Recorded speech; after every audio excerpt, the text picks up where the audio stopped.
Chapter 1266. When the uninvited guest sat down, Su Fengyan passed her a bowl of wine. The other party did not stand on ceremony and drank a mouthful of wine. Her cheeks were slightly red. Yelu Hongkai looked at this tall lady curiously. Every move she made showed the bearing of a grandmaster. There was also a kind of heart-tugging free and easy style. Su Fengyan smiled and asked, "Senior, how did you know that I have arrived at Tiger Head City?" Tantai Pingjing said indifferently, "I heard from my master that the celestial beings look down on all living things in the world, just like how we look at the fireflies in the summer night. Most of the fireflies are fleeting, but there are always a few that are especially bright. At some point, they are even as bright as the stars." Su Fengyan suddenly understood.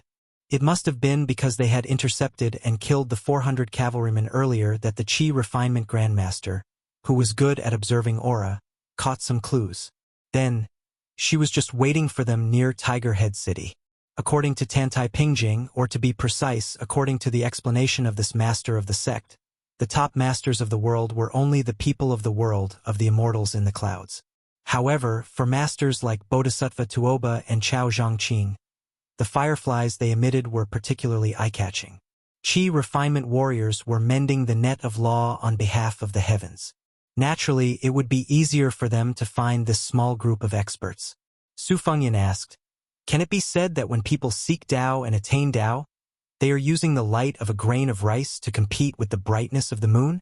Tantai Pingjing shook her head and said, "Master said that after cultivating Tao, it is nothing more than a drop of water in the sea. The water of the Yellow River comes from the sky. No, it comes from the sea. Therefore, it flows into the sea and never returns?" "No." Su Fengyan joked, "Your master's words are so sharp, so reasonable." Tantai Pingjing dismissed it with a smile as if she was a venerable. Su Fengyan stared at Princess Hongyan, who wanted to secretly pour a bowl of wine for herself. The latter retracted her hand resentfully. Su Fengyan pointed at the courtyard door. Chifu Longguan took the lead and left. Princess Hongyan waited for a moment and guessed that the brat had gone far away. Only then did she sneak over to the courtyard door and cross the threshold. In the end, a crisp and clear pa sound was heard, followed by Princess Hongyan's furious curses. Tantai Pingjing said softly, "Your Highness has a good eye." Su Fengyan was puzzled. "What do you mean?" She took a small sip of wine.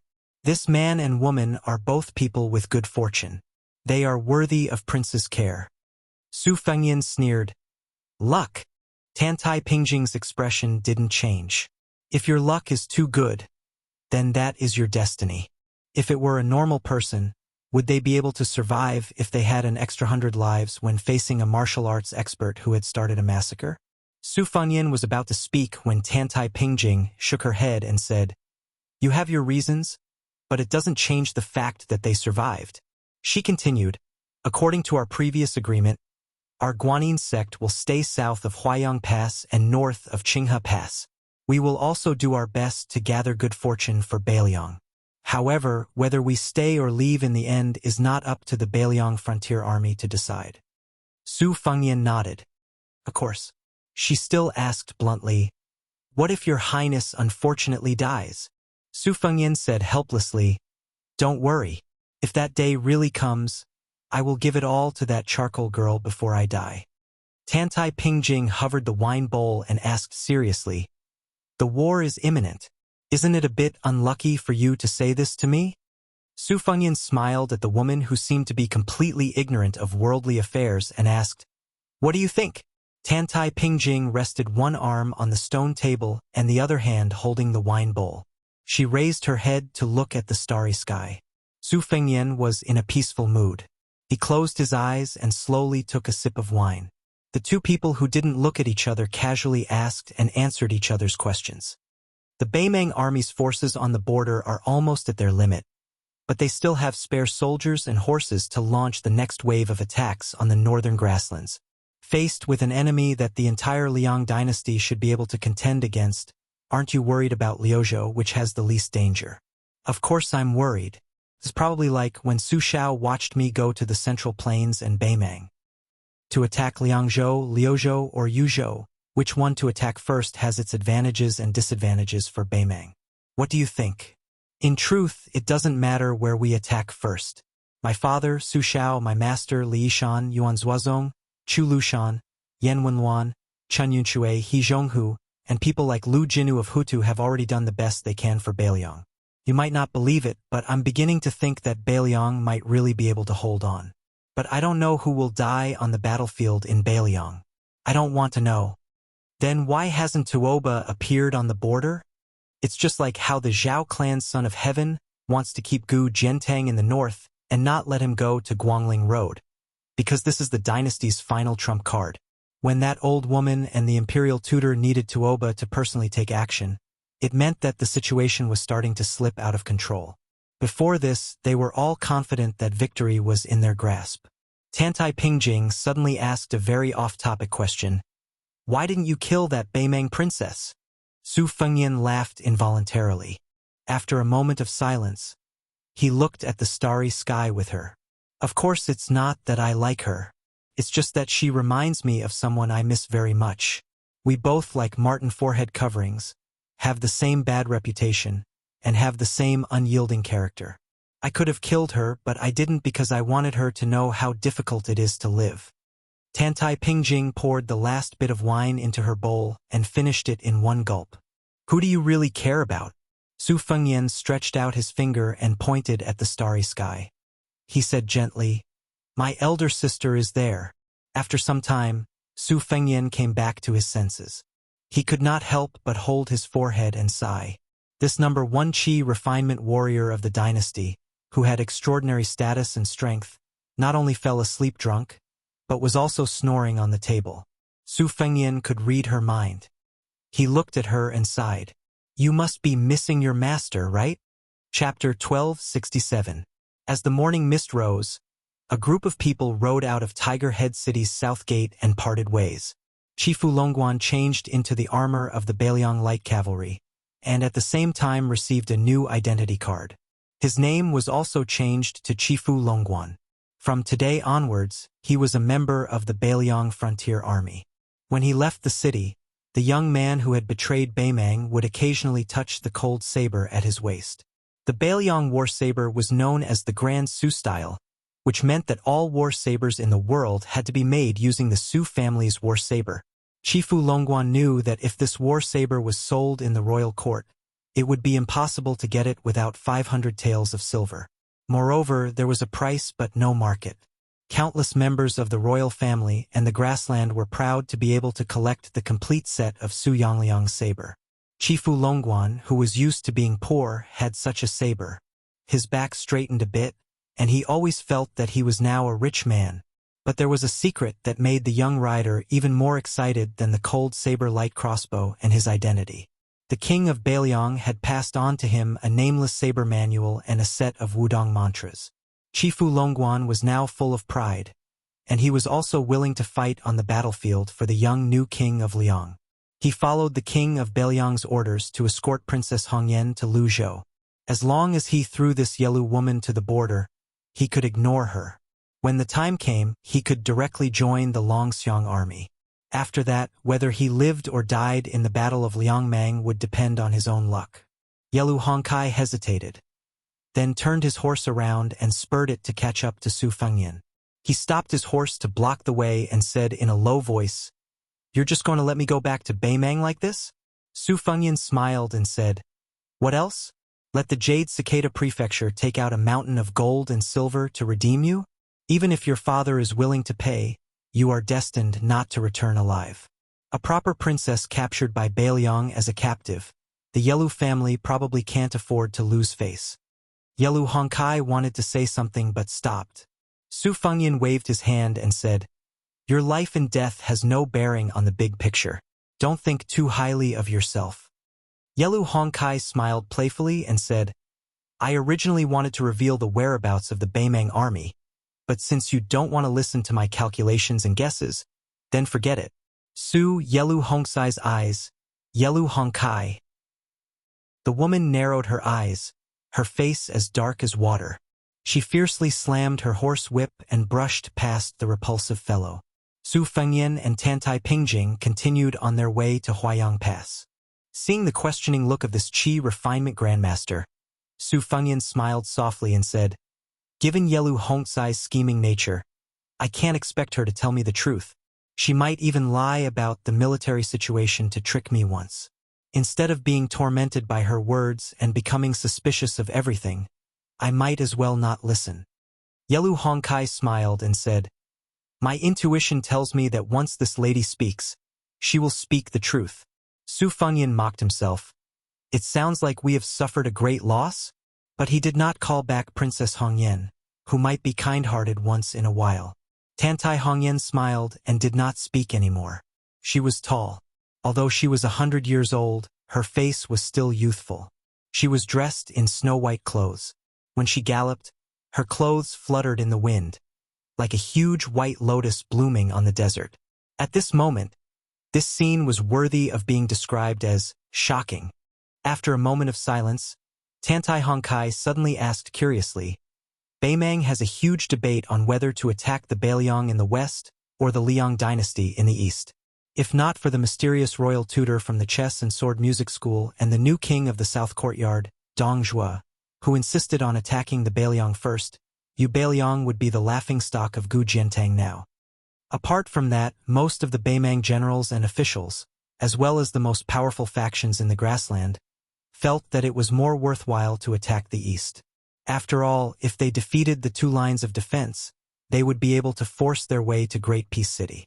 They might even be able to cooperate with West Chu's revival in Guangling Road. This would exhaust the Liang dynasty's army and make them unable to cooperate with each other. Why would the Empress of Beimang stand her ground against all opinions and agree to fight the Bailiang to the death? Isn't this exactly what the Empress of the Zhao family wanted? Besides, even if we take down Bailiang, we still have Chun Jibao's Western Shu as a buffer." Su Fengyan smiled and interrupted Tantai Hongzai's words. "It's very simple. Beimang can attack Bailiang with all their strength, but they definitely won't dare to attack the Liang dynasty in the east. They don't dare to expose their butts to the 300,000 border soldiers of Bailiang. The Bailiang cavalry, who have experienced hundreds of battles, not only have unparalleled mobility, they are also very familiar with the desert terrain and long-distance raids. The northern Mang dared to send 200,000 soldiers to sit opposite Gu Jiantang, drink wine, eat meat, drink tea, and admire the moon. If it was the northern Liang, they would have eaten until not even the bones were left. Then they would swagger in and the entire southern dynasty would suffer. It's not that the Taiping Commandery and Fatty Dong don't know what the Liang imperial court is planning, but they don't have a choice. If they don't take down Bailiang in one go and attack the eastern line that seems simple but is actually controlled by Zhang Julu, Gu Jiantang, and Chen Jibao, Beimang would be wasting their national strength. And the most important thing is, Tantai Hongkai suddenly understood and nodded. "I understand. As long as the Bailiang cavalry stays in the northwest, it means that even if the Liang dynasty loses the eastern line and even causes Great Peace City to be trapped, they still have enough initiative to change the stalemate. However, if Beimang successfully defeats Bailiang in one go, the initiative will switch to the Beimang Empress. In particular, if the Bailiang cavalry, known as the best in the world, is completely wiped out, no matter how much the people of the Central Plains dislike the Bailiang Su family, they have already lost half of their souls. If even Bailiang can't stop Beimang's iron hooves going south, then who can stop them?"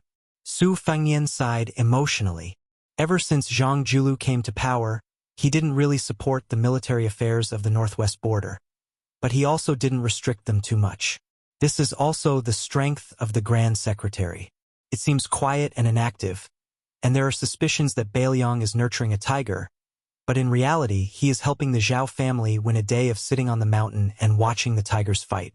Tantai Hongkai gazed at Great Peace City in the east and murmured, "The son of the Zhao family has already made a choice between home and country.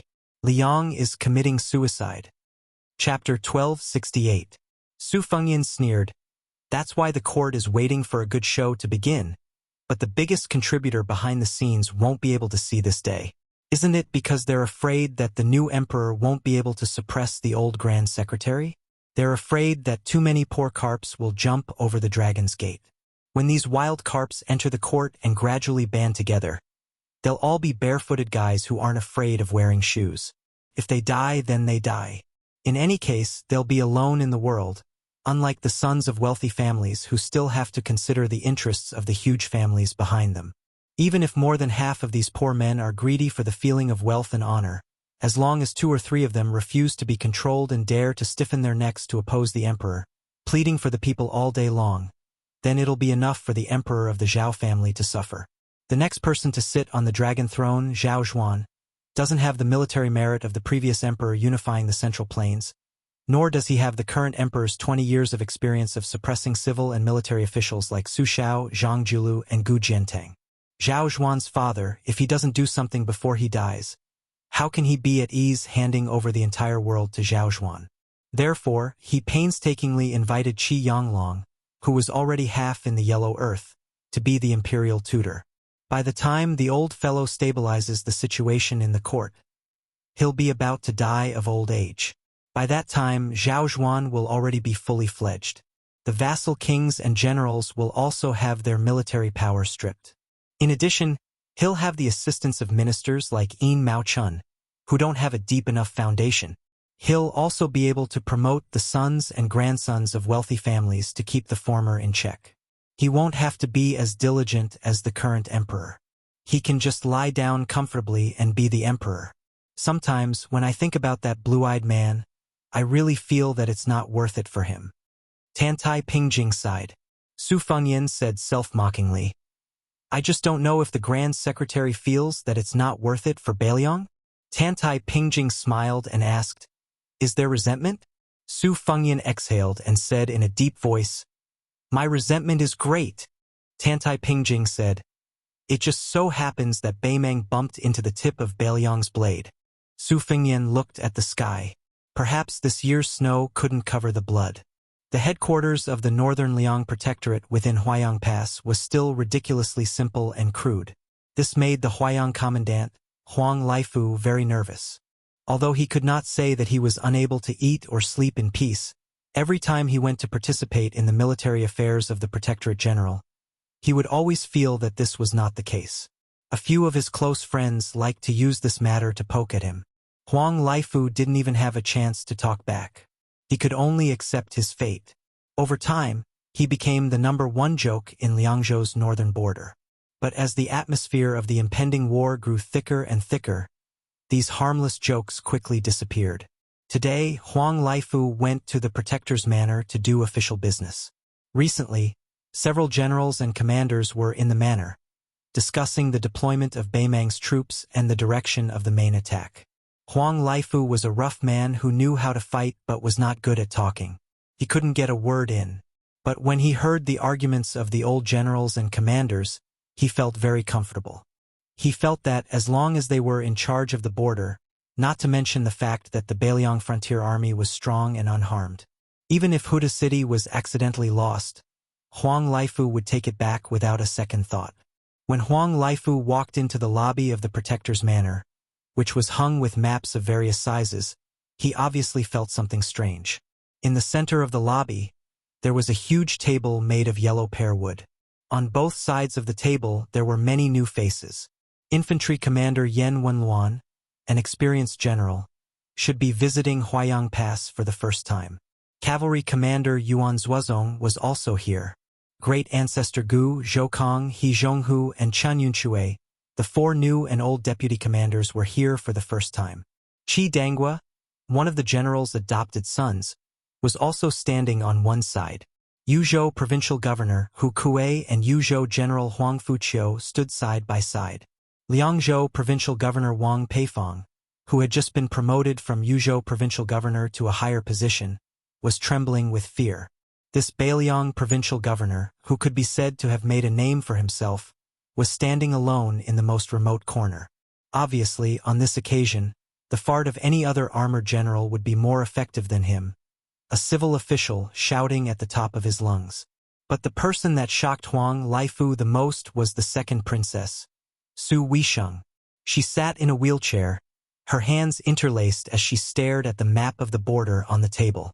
The Beiliang Protector General held an inkstone in one hand and a brush in the other. The ink in the inkstone was crimson red ink.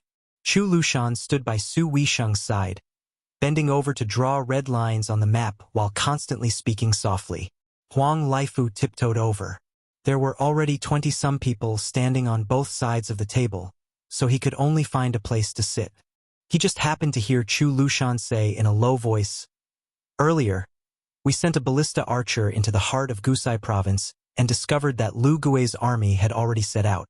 Now, we can confirm that they're heading for Liuzhou.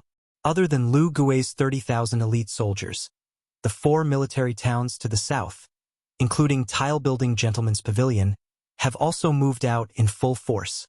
The old noble clans of Longguan have also brought out 30,000 infantry, and there are also the 8,000 Chang cavalry from Gusai province that require our attention. Together, these 100,000 soldiers are all heading for the current capital of Liuzhou, Azure City." Chu Lushan used his brush to point at a certain area north of Azure City. The 30,000 infantry from the noble clans of Longguan will be used as the main force to attack the city. This much is obvious. Then, he lightly drew a line between Azure City and Linyao military town. If nothing unexpected happens, the 8,000 Chang cavalry will be waiting here to tie down the reinforcements on the western front of Liuzhou. If they can win, they fight. If they can't win, they run. The Chang cavalry doesn't have any other abilities, but their ability to run is top-notch. I've already experienced it for myself more than a decade ago. The generals in the room all smiled knowingly.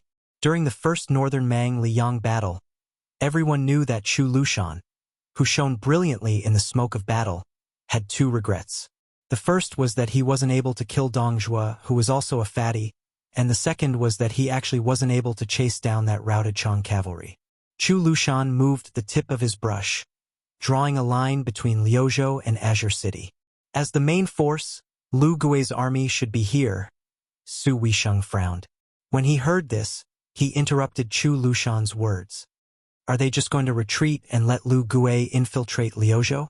Even if Liuzhou only has 30,000 Longxiang army, they don't have to be so passive. Ancestor Gu bent over the map with his hands behind his back. He slowly said, "If we say that Liuzhou and Yuzhou borders can wait, then Liuzhou doesn't need to wait. The 30,000 Longxiang army only needs to find Lu Gui's main force and defeat them. The rest of the scattered soldiers are nothing to be afraid of. Beiliang has this ability outside the gates of the Kingdom of War." The deputy commander of the cavalry, He Zhong, suddenly said, "Don't look at how Lu Gui's side has the advantage in numbers. This amount of soldiers isn't enough to fill the gaps between their teeth. Even if Dong Zhuo has a backup plan, based on their current deployment, there won't even be enough time to collect the corpses of their warhorses." Chu Lushan extended 2 fingers and pinched the crimson tip of his brush. He turned a deaf ear to He Zhong's words. He only stared at his slightly ink-stained fingers and calmly said, "The bait is too small to catch a big fish." Chu Lushan suddenly laughed. In the silent room, it was particularly eye-catching. This protector general stuck his thumb and index finger together and raised his hand. He smiled and said, "Our Beiliang cavalry is too strong. We have to give our opponents a little bit of hope." Chapter 1269. There are only 2 chapters today. There was a side room in the Huayang Pass Protectorate Manor. Rumor had it that there were a bunch of petty officials gathered there. They were all insignificant officials who were neither learned nor trained in martial arts. However, the Protector General would often enter this side room. Other than that, this side room was rarely visited. Contrary to what the outside world had imagined, the side room was not desolate. There were only a few old pedants gathered together inside. On the contrary, it was very lively. Many young faces had appeared, making the room seem particularly lively. There were maps hanging on the east and west walls of the room. There were maps of the borders of Beiliang and the 2 provinces of Beimang. The maps on the 2 walls were the same. The only difference was that they were old. The east wall was old, while the west wall was new. There were 2 people sitting at a table in the room. There was always a person standing at the table with a brush in his hand, in charge of recording some words. The tables were piled with Beimang records and secret files. Many of these things were probably not even available to the Southern Dynasty's Ministry of War and Ministry of Revenue. The reason why the east and west walls were divided into old and new ones was a suggestion made by a junior in the room. Since the enemy's commander-in-chief, Dong Zhuo, had been biding his time and did not show any signs of mobilizing troops, Beiliang might as well investigate the changes in the two provinces of Beimang that bordered Liangmang over the past few years. They circled the cities and towns that had increased their military strength in recent years, as well as the new courier routes that had been opened at great expense. They also focused on finding out the training grounds at the Beimang border over the years. The young man who gave this suggestion was surnamed Yu. It was said that he was an idle scholar who had gone to Liangmang to seek refuge in the Yamen, where he could not get enough money. Only then did he enter the room through his connections. There were 6 or 7 other miscellaneous officials who entered the room at the same time as Yu. Some of them were sons of generals who had studied the military and were born with a scholarly air. There were also some who had similar backgrounds as Yu. They were all scholars from other provinces who were picked up by others. Their ambitions were higher than the sky, but their lives were thinner than paper. Most of the older seniors in the room were frustrated people who had not made a name for themselves in the officialdom. They had one thing in common. Their necks were hard and their knees were even harder. They did not know how to bow and bend their knees. Usually, they liked to drown their sorrows in alcohol. Once they drank too much, they would naturally be unable to control their mouths and talk about the state affairs. Then, one day, they would suddenly be taken to the border by the Whispering Room spies. They did not even have the chance to say goodbye to their families before they disappeared into thin air. At first, they were scared witless, thinking that they were going to be beheaded by the temperamental Great Demon Chu. Later, they found out that they were just helping to analyze the situation of the war. Gradually, they calmed down. However, although they had become guests of the Protectorate General and were working for the Protectorate General, they did not have any official rank or salary. They were neither in heaven nor on earth, so it was not a pleasant job. Fortunately, these people had long worn away their ambitions in the officialdom. They were able to endure the dull and tedious work in the room. In addition, Lord Chu Lushan's reputation was too frightening. Every one of them was cautious and conscientious. They were afraid that one day, Chu Lushan would feel that they were officials who did not want to work hard without complaint. Then, with a crack, their heads would be chopped off. The outsiders who often came in and out of the room were all people who had walked out of the Fu Shui room. They constantly sent strange things to the people in the room. There were documents on the recent promotions of the Ministry of War, reports from the Ministry of Revenue on the amount of grain that had been lost in various places. There were even papers of different textures. Specific details such as which beacon and which relay road had been repaired were written down. These Fu Shui room spies came and went hurriedly. When they entered the room, they did not say a word. They put down the secret records and silently left, their eyes never looking sideways. In the words of Sir Hong, who was temporarily in charge of the room, they were ruthless people who killed without blinking and slept without closing their eyes. The older ones, like Sir Hong, believed in doing more and speaking less. At most, they would occasionally sigh with emotion. As for the young man called Yu Daji, he was even more like a newborn calf that was not afraid of a tiger. He dared to speak freely in the room. The young scholar Li Yu and Zhao Ying, whose father was the county magistrate of Lingzhou, had a great argument 2 days ago about whether the Beimang army should be attacking Liuzhou or not. The argument was so earth-shattering that even Sir Chu was alarmed. At dusk, Sir Hong, whose eyesight was not good, even though he was sitting by the window, where the light was the best, he still lit an oil lamp. When he turned his head, he heard the sound of light footsteps that he was used to. Turning his head, he saw an extremely young and tender Fu Shui room spy. After entering the room, he handed over a letter to Wang Guifeng, who was in charge of receiving the item.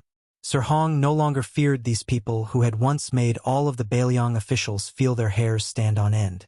It was not that Sir Hong was bold, but after all, he was working for the Protector General. It was no different from having a golden protective talisman stuck to his forehead. What was there to be afraid of?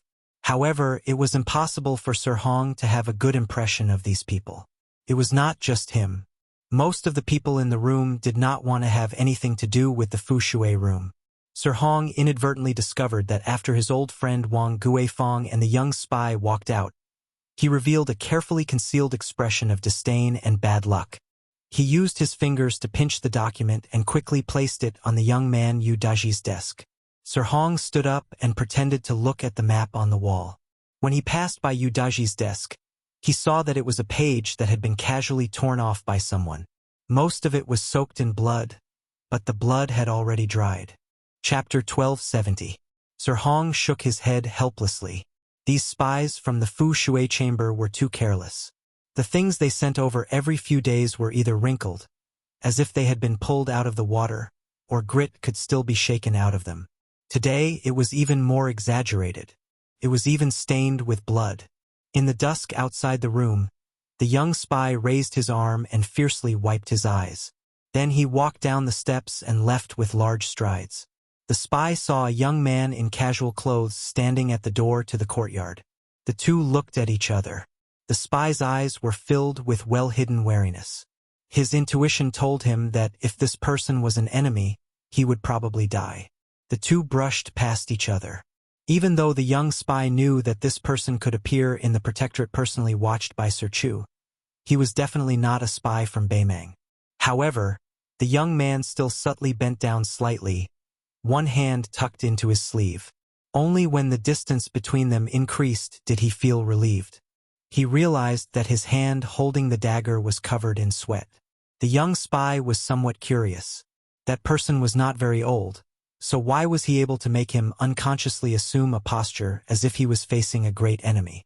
When Su Fengyan quietly walked into the room, Wang Guifeng, whose desk was near the door, raised his eyelids.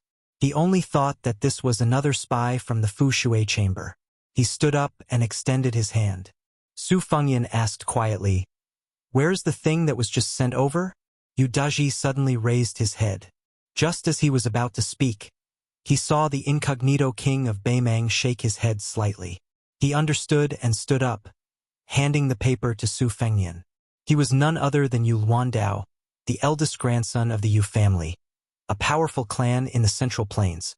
His pseudonym was Yu Daji, and he worked as a handyman in this house. He was a nobody, and he spent all his time picking and choosing from those secret records and documents. In fact, as long as Yu Luandao wanted to get an official position, Hu Kuei, the provincial governor of Liangzhou, who was deeply respected by Su Fengyan, could make him a fourth-rank general, not to mention others. The piece of paper that Yu Luandao handed to Su Fengyan was a page from the famous prose collection Small Window Leisure, written by Lu Jingsheng, the literary giant of the former Southern Tang dynasty. It was widely circulated among the remaining elders of the spring and autumn period. However, the pages of this Southern Tang edition could not be considered very valuable, and the text on the page was also very popular. However, the line of hastily written words added at the end of the page might not be worth 1,000 gold, but it was definitely more valuable than the life of the writer. Before the great battle, the scouts would die first. But many people didn't know that spies would die earlier. Moreover, they would only die silently. Couldn't even be considered tragic. Yu Luandao wanted to open his mouth to explain that those scattered, obscure, and unwritten words should be linked together in the secret file unique to Fu Shui Room to explain why. Outsiders didn't know that Fu Shui Room had an extremely hidden book of explaining words. Different death warriors and spies corresponded to their own written explanations. Therefore, even if a secret spy report was intercepted by Beimang, it would still be meaningless. The spy who sent this page was codenamed 24-Foot in Fu Shui Room. Yu Luandao needed to flip to the 24th chapter of the Book of Explaining Words on his desk to obtain the exact content. Su Fengyan was silent. Tightly holding the page, he walked to the wall and raised his head to look at a map of Gusai Prefecture. Sir Hong was confused. Unlike those inflexible spies of Fu Shui Room, he guessed that this person might be the son of a general who was related to some important figure in the protectorate. Otherwise, he wouldn't be able to walk into this room. Looking at the situation, Yu Daji, whom he and Wang Guifeng privately said was Yu Daji, was most likely familiar with this person. Sir Hong pulled on Yu Daji's sleeve and said softly, "Little Yu, is this your friend? This is against the rules. If the Protector General finds out, you and I will both have to bear the consequences." Yu Luandao said softly, "It's fine. Even the usually easygoing Sir Hong couldn't help but feel anxious. The rules set by Protector General Chu were greater than the sky at the border of Beiliang. How could a little scholar say it was fine? When the time came, everyone in the room would be implicated by Yu Daji, who had broken the rules. Just as Sir Hong was about to remind the young man that it was time to leave the room, he suddenly heard the man murmur, "The historian's family is unfortunate, the country is fortunate, the country does not prosper, the family prospers." Sir Hong, who had studied hard for many years, immediately understood. Wasn't this a passage written by the great Southern Tang prose master Lu Jingsheng in Small Window Leisure? Next, Sir Hong saw the young man gently smooth out the wrinkled page and hand it back to Yu Daji. Yu Luandao took the page and handed it to Sir Hong. He said indifferently, "Sir Hong, this page can be filed away. I have already deciphered the words on the page.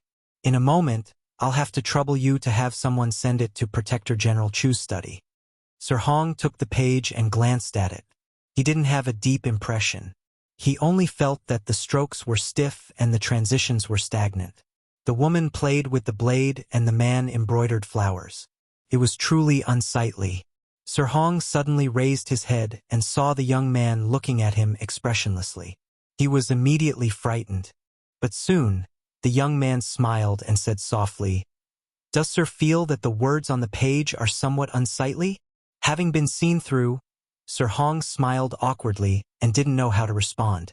That person didn't make a fuss and only raised his voice slightly.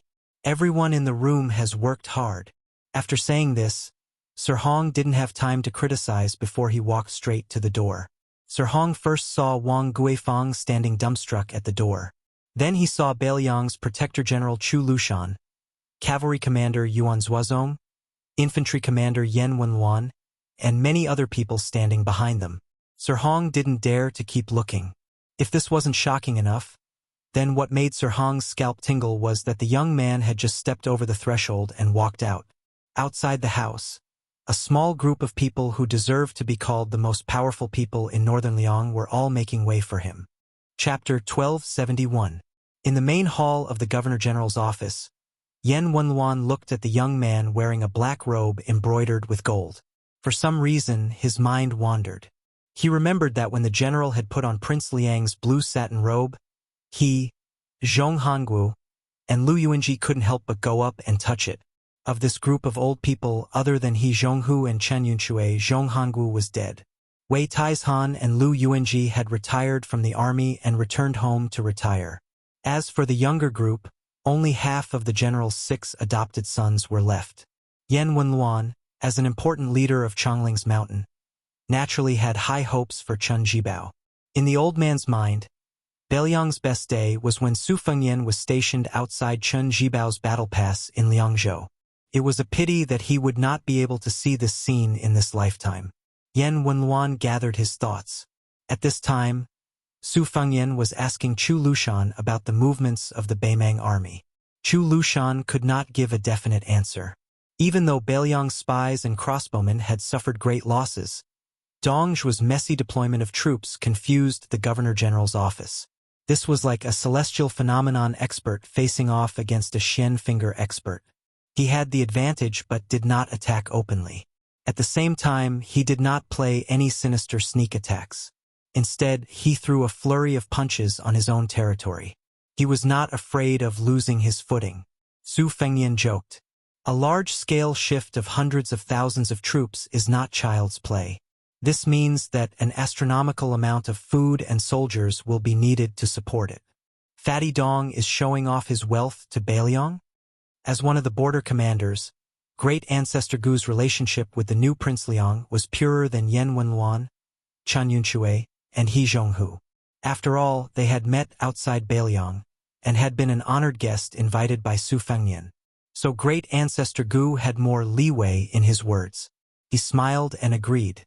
In any case, it is not really the wealth of this great king of the South Courtyard. It will not hurt to squander it. Chu Lushan's fingers were crossed in front of his chest, his thick arms resting on the armrests. His eyes narrowed, his lips moving as though he was talking to himself. Su Fengyan looked at Great Ancestor Gu. Before he could say anything, The #1 general of the old southern Tang straightened his back, straightened his clothes, and said telepathically, "Prince Liang wants to ask if we can fight outside the border?" Su Fengnian nodded. The fall of the old southern Tang was because they had given Gu Jiantang all the initiative on the battlefield. All the elite troops withdrew into the territory, which led to the destruction of the navy and the subsequent defeat. Otherwise, according to great ancestor Gu's strategy, Gu Jiantang would have to pay at least 200,000 more casualties to take down the southern Tang. More importantly, the southern Tang could use this opportunity to build up their morale and not be afraid to fight to the death. Beiliang claimed to have 300,000 cavalrymen. Of course, not all of the 300,000 border soldiers were cavalrymen. In fact, only half of them were cavalrymen. But even if they had 150,000 cavalrymen and a jaw-dropping supply of hundreds of thousands of war horses, this was definitely the reason why Beiliang dared to compete with Beimang. It could be said that if Beiliang did not have anything to worry about and if the imperial court had enough support, such an invincible cavalryman with impeccable equipment and combat power could take the initiative to attack the northwest border and look for opportunities. The reason was simple. Compared to Beimang, Beiliang's territory was considered small.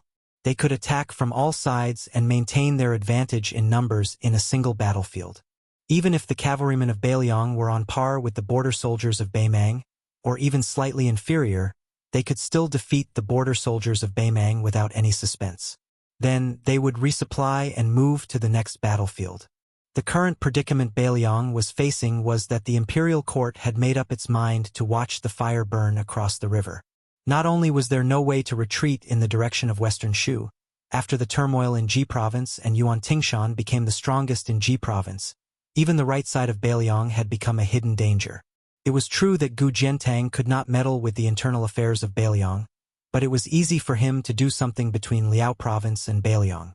Great ancestor Gu kept them in suspense and said with a playful smile, "It's not impossible, but it depends on whether Beiliang has the courage or not."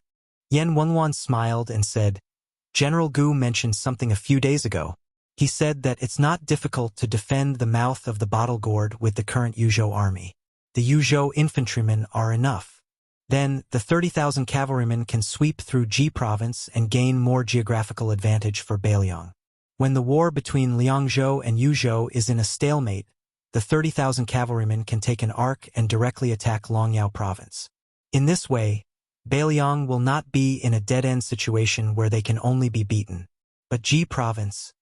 Chapter 1272. At this point, Yan Wenluan purposely left it blank.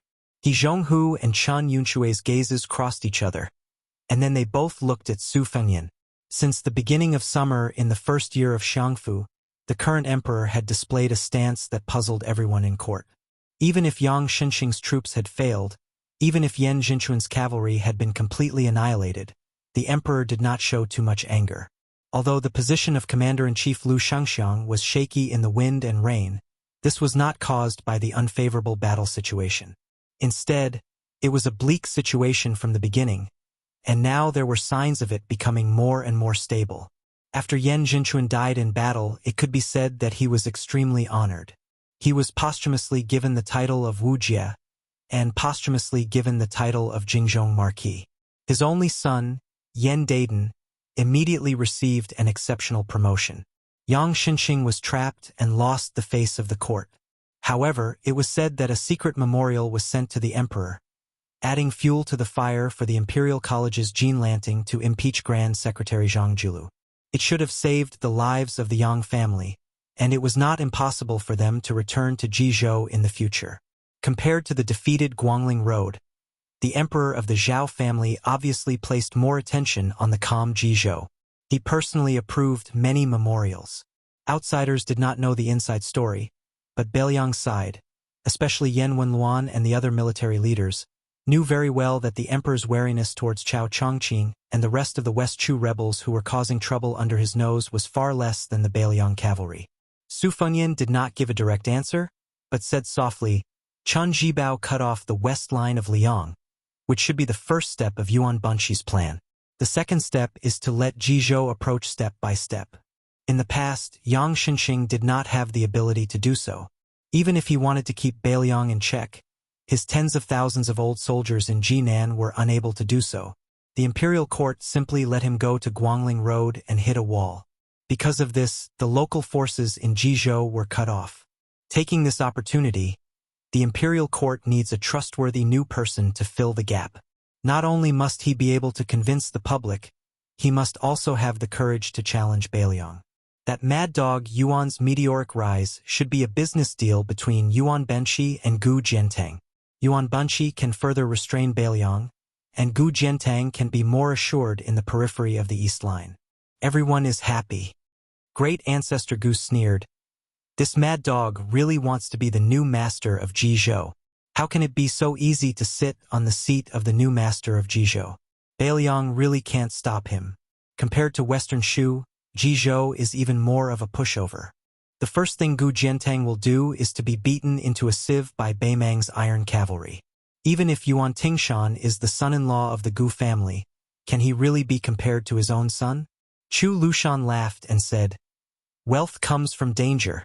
Small people are always like this when they go to the gambling table. If they want to gamble, they will gamble big. They are never afraid of losing their family fortune. Speaking of which, when we fought with my foster father from the north to the south, we also put ourselves in the same situation. Although Yuan Tingshan isn't likable, he's definitely very interesting." Su Fangyan suddenly turned to look at Yan Wenwan and asked, "General Yan, if you only have infantry in Yuzhou, how many Beimang soldiers can you stop?" Yan Wenwan said without hesitation, "One gourd outside Tuma Pass can hold 150 to 60,000 Beimang soldiers. With Honglu General Chao Xiaojiao and Hong Xinjia as partners, they can both attack and defend at the border. Within Yuzhou, there is also the Hu leader Huang Fuqiu, 300,000. It is not a problem for the Yuzhou infantry to stop 300,000 Beimang soldiers. However, there is a time limit to this. However, this time limit is enough for the 30,000 light cavalry to provide reinforcements or attack in an emergency." Su Fengyan laughed and said, "All right then, these 30,000 light cavalry will enter Jizhou from today onwards." General Chun Yunxiao's eyes lit up and asked, "Are we not going to inform the imperial court?" Su Fengyan replied with a question. "Our Beiliang is only sending 2,000 or 3,000 cavalry to Jizhou to train. Do we need to inform them? That would be treating His Majesty as an outsider. Moreover, after going to Jizhou, the imperial court will know one day. Isn't that the same as informing them? At most, we will just have to submit another document to the Ministry of War." Su Weisheng, who was sitting beside Su Fengyan, laughed softly and said, "It is clear that our Beiliang is reasonable." Chun Yunxiao suppressed his laughter. He Zhong, who was also in a good mood, could not help but laugh out loud. "Your Highness, the difference between 3,000 and 30,000 seems a bit big." He Zhong suddenly waved his hand and said, 3,000 and 30,000 are only 20,000. It is not 30,000 and 300,000. Whoever wants to argue about this can argue about it. Moreover, that Minister Lu of the Ministry of War is our Highness's elder by marriage. Regardless of whether it is on the side of family or on the side of reason, Tang Shi Sword Immortal should be helped. Su Fengyan rubbed his face and asked, "In the past, this cavalry was made up of scattered generals and captains. If they go to Jizhou, who will lead them? Do any of you have a suitable candidate?" As the general of Beiliang's 160,000 infantry, Yan Wenluan was not in a position to interrupt. After all, this was a family matter of the cavalry. Yuan Zuozong could speak, Chu Lushan could speak, and even some of the infantry generals could speak freely. However, this famous general from the spring and autumn period was too prominent, so he should be silent. However, Yan Wenluan still spoke bluntly. "I have 2 candidates for the position of commander and deputy commander. The commander must be more astute in the use of troops than in the proper way, while the deputy commander must be relatively prudent, more proper than astute. This will allow the 2 of them to complement each other and prevent the cavalry from being too lame. The vice-general can be my subordinate Zhong Tianheng. As for the general, your highness will have to use different people." Su Fengyan smiled and said, "Old general, please speak." Yan Wenluan glanced at Chu Lushan and said, Then I will have to borrow someone from Protector General Chu. Chu Lushan stared and said, "No, even if you beat me to death, I will not lend him to you. That kid is an important person in the Protectorate and is also my right-hand man. In the future, I will have to rely on this kid." Su Fengyan could not help but be puzzled. Who was this extraordinary person that Lu Qiu'er and Yen Wenluan liked? Yen Wenluan snorted coldly. "It is not me who wants to borrow someone from you. It is His Highness who wants to borrow someone from you." Su Weisheng said indifferently, "Yu Luandao is indeed qualified to lead this cavalry." Su Fengyan suddenly understood.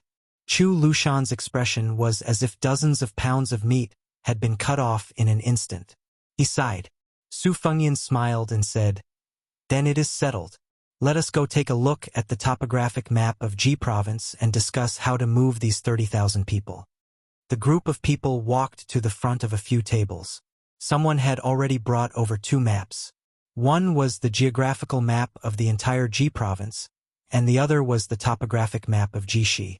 In the northern Liang military, there were countless of such maps. When Su Fengyan sent someone to invite Yu Luandao over, he stood in front of the table and looked around. Suddenly, he said in a low voice, "From today onwards, we in Beiliang will do what we are supposed to do. If the imperial court and Ji province dare to interfere, then we will cut off their hands and feet. In the future, if there is a conflict with any forces outside Beiliang, there is no need to inform the Mount Qing Liang Wang estate. Do it first, and after it is done, the Wang estate will help clean up the mess." Yen Wenluan, Chun Yunxue, and the other old generals all let out a long sigh at the same time. He could finally vent the resentment that he had held in for nearly 20 years in an open and above-board manner. Chapter 1273. Although the weather was cold, there was no snow. If one did not personally go to the frontier fortress, it would be difficult to understand the feeling of stars hanging over the vast plains. Su Fengyan accompanied Su Weisheng out of the Huayang Pass and a few miles outside the Huayang Pass. He was accompanied only by Chu Lushan. The old General Yen Wenluan and the new Yu Luandao of the Dragon Gate had already rushed to Yuzhou to take charge of military affairs. The latter gave Su Fengyan a report before he left, specifically describing the analysis of the battle situation in Guangling Road, focusing on Ko Jianghuai's series of raids from one point to the other. Large-scale cavalry battles in the wilderness had always been a scene that could only be seen on the frontier battlefield. In the hinterland of the Central Plains, large and small cities were scattered like stars in the sky and blocked by rivers, making it extremely difficult for cavalry to perform. To be precise, it was extremely difficult for cavalry to fight a battle in one go. It was not difficult to fight one or several exciting battles, but to fight to the end, abandoning the infantry and using the cavalry to the greatest extent, it was a test of the ability of the commander. Chu Lushan used the faint starlight to read the report carefully along the way, admiring it so much that he could not put it down. When Su Fengyan and Su Weisheng stopped at a small broken ground, Chu Lushan carefully put away the priceless rice paper, looked at the sky, and sighed softly. Lu Shengxiang's proudest work in his life was that snowy night in Luzhou, helping Gu Jiantang take down the entire Dongyue without shedding a drop of blood. As for me, I was fortunate enough to not fail my mission when thousands of cavalry marched into Shu. In the past 10 years, these 2 battles have been deduced countless times by the old scholars who teach the art of war in Shangyin Academy and Imperial College. But in my opinion, this unruly Ko Jianghuai in West Chu's new imperial court is much better than me and that assistant minister Lu. No wonder Yu Luandao, a proud and arrogant son of a powerful family, is willing to praise another son of the same age. Su Weisheng reached out his hand to ask Chu Lushan for the stack of rice paper, put it on his knee, and casually pulled out a page, saying flatly, "Ko Jianghuai is recognized as a generalist in Shangyin Academy, but in the eyes of some scholars, he is somewhat miscellaneous and not a master. I have played a few games with him." Su Fengyan could not help but interrupt. "Second sister? Can this kid beat you in a game of chess?" Su Weisheng raised his head and stared blankly at Su Fengyan. Su Fengyan smiled embarrassedly and quickly shut his mouth. Chu Lushan caught a glimpse of this scene. In today's world, there were very few people who could make the young king of Beiliang admit defeat, and he could not help but laugh. In the end, Su Fengnian was afraid of the strong and picked on the weak.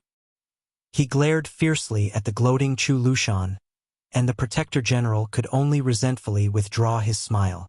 It must be known that a person who could make him admit defeat was equally difficult to find in the two imperial courts. Su Weisheng continued, "Most of the people I have played against are national chess players. Among them, Ko Jianghuai is undoubtedly the weakest. However, this person's thoughts are the most unconstrained, and there is no set pattern to the game. He can play frighteningly strong moves, but he can also play stupid moves that do not make any sense, and he can also shamelessly play all the way to the end. These are not surprising. What is truly impressive about Ko Jianghuai is that he has the least desire to win. This kind of opponent is very difficult to deal with on the battlefield. Prince of Guangling Zhao Yi has clearly suffered enough. On the eastern front of West Chu, Ko Jianghuai, with inferior military strength within 20 years, consecutively captured Huangyan Pass, including Daijai's and 6 other dangerous cities. They obtained the cities but did not defend them, giving up a temporary struggle for territory and striving to obtain an overwhelming military superiority over the enemy on a single battlefield. They nibbled away the reinforcements bit by bit, making large movements and long-distance raids.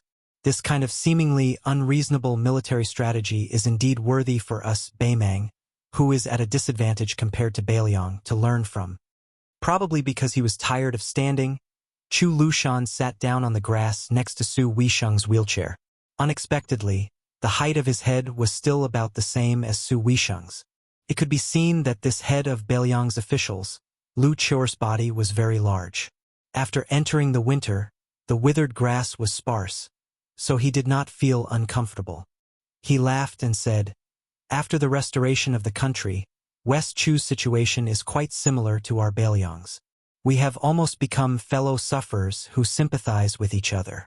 Under the joint suppression of the 2 southern armies and several vassal kings, Chu Lushan is really like a snail in its shell. If Chao Chongqing personally went into action, forcing Yang Xinqing to be unable to use his strength, Yan Jinchuan's death in battle could be considered reasonable. But right now, West Chu only sent 2 young generals into action, and it has already caused the Zhao imperial court to be in a terrible fix. Zhao Yi had no choice but to bring out the spring snow building's auspicious general. Presumably, the battle in Guangling will not be as short as 3 months or as long as half a year as predicted by the elders of the Liang Ministry of War, and it will not even be as long as we Beiliang predicted at that time. By the time the last wisp of smoke dissipates, I am afraid it will take at least 2 years." Su Fengnian laughed coldly and said, "The Zhao family's son of heaven used the New Year's auspicious talisman. His original intention was to create a new atmosphere. A new atmosphere is indeed a new atmosphere, but it is not the least bit joyous. Suppressing Beiliang and indulging Guangling, these were all created by him. I don't know if he has any regrets.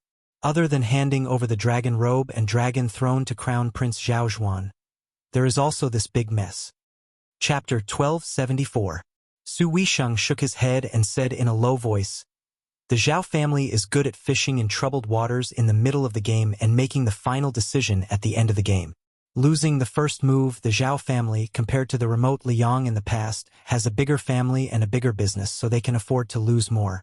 The only difference is that, in the past, the imperial court had our Su family as their vanguard. Moreover, no matter how anxious the previous emperor was on the surface, he still trusted our father and the Su family's armored cavalry. If not for the current emperor's insistence on nailing the Su family to the northwest border, would Chao Chongqing and the remaining elders of West Chu dare to start a rebellion and seek their own death? If the Beiliang frontier army could send out 50,000 men to quell the rebellion, how could Yang Xinqing and Yan Jinchuan lose their integrity in their later years?" Chu Lushan said darkly, "There's nothing we can do about it. The Zhao family's emperor is determined to be the enemy of the world. The feudal princes who split the territory, the new civil officials who gradually gathered together, and the military generals who set up independent territories, in his eyes, none of them are good people. He wants to help his son solve this problem before he dies. The chessboard is too small to accommodate so many big chess pieces. If he really did succeed, the Crown Prince Zhao Zhuan could really be a carefree emperor who doesn't attach importance to martial arts and focuses on civil affairs. Gu Jiantang has Chun Jibao holding him back. Without Zhang Julu, the civil officials have no leader. When the time comes, they would be too busy trying to figure out the emperor's heart. How could they care about governing the country and pacifying the world? Besides, at that time, the world would be at peace, the military generals would have retired to their fields, so it would be even less of a chance for the civil officials to fish for merit. Other than currying favor with the emperor, the civil officials after Yong Hui really have nothing to do. Don't say, that old man Yuan Bunchi's calculations are very smooth. Su Funyan waved his hand and said, there's no point in talking about this. Right now, Dongzhua's specific deployment of troops and generals, other than the direction of Liuzhou, there are no detailed intelligence reports. Lu Chou'er, how long do you think Liuzhou can hold off Lu Gui's army? After that, how many Beimang border troops can be implicated and thrown into the pocket of Liuzhou? With a smile on his face, Chu Lushan said, with Little Prince's 30,000 Longxiang army helping to defend Lu province, they would not be able to defeat Lu Gui's hundreds of thousands of disorganized troops, even if they were to fight for 100 years. In the eyes of future generations, no matter how we fought in the early stages of this unprecedented war with Beimang, there was no better or worse strategy. It all depended on who could accumulate advantages in the divided battlefields.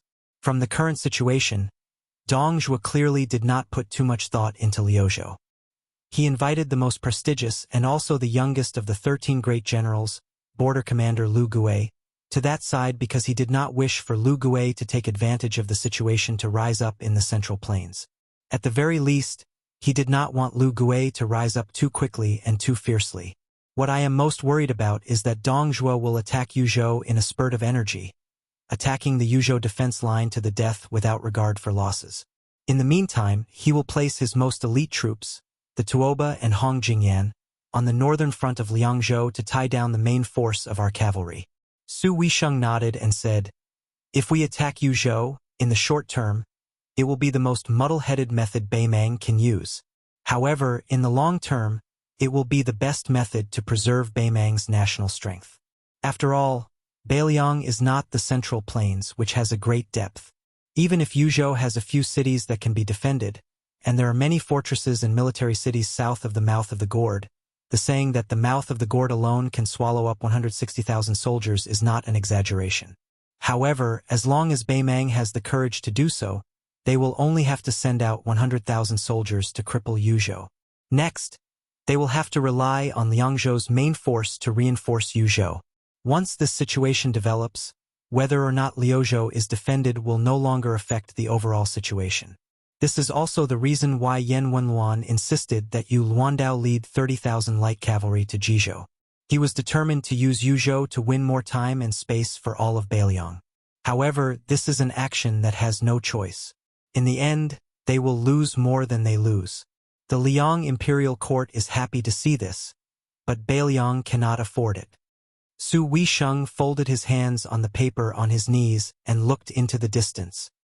Bodyguard Chu insisted on having Liuzhou enter a stalemate, attracting the attention of both the North and South imperial courts of Beimang. He hoped that Beimang's border army would send troops to Liuzhou, but he was also worried that Dongzhua would focus on attacking Yuzhou. Over the past decade or so, Father has poured a lot of effort into Yuzhou and spent a lot of money on the soldiers. 7 years ago, during the raid led by the Dragon Waste province, he purposely stopped the border army of Liangzhou from reinforcing Yuzhou. He watched as the 30,000 soldiers of Yuzhou lost their cities and fortresses one after another and sacrificed their lives for the northern barbarians. He wanted to make Beimang fear Yuzhou's border army and hoped that one day, Yuzhou would not become their fatal weakness. Chu Lushan said in a low voice, "Merciful people don't command troops." Chu Lushan suddenly exhaled a mouthful of turbid air. That old woman has been purging Beimang's Jianghu forces for many years. Now she can finally be put to use. On the border, those experts are keeping a close eye on the big and small passes. As long as they see someone quietly crossing the border, they will kill him on the spot regardless of his identity. Many of our men of sacrifice spies who have been lurking for many years can hardly pass on important military intelligence. This time, The chess and sword music school and the princess grave have all been mobilized to seal off the news from the border and cooperate with Dongshu's border army. This move is really ruthless. Fu Shui Room has suffered heavy losses after being traced back to Beimang. Many provinces have been uprooted after many years of operations. Chu Lushan, who was squatting on the ground, rubbed his cheeks. That's not all. Not long ago, Beimang deliberately let a spy return. He had 16 heads of his colleagues from Fu Shui Room in his luggage. When the spy saw me, he cried and said that if it wasn't for the fact that he hoped Fu Shui Room could take back these heads, he would rather die than return to Beiliang. After the spy put down his luggage, he borrowed a cold knife and committed suicide that night. He didn't say his last words, he didn't write his will, he didn't leave anything behind.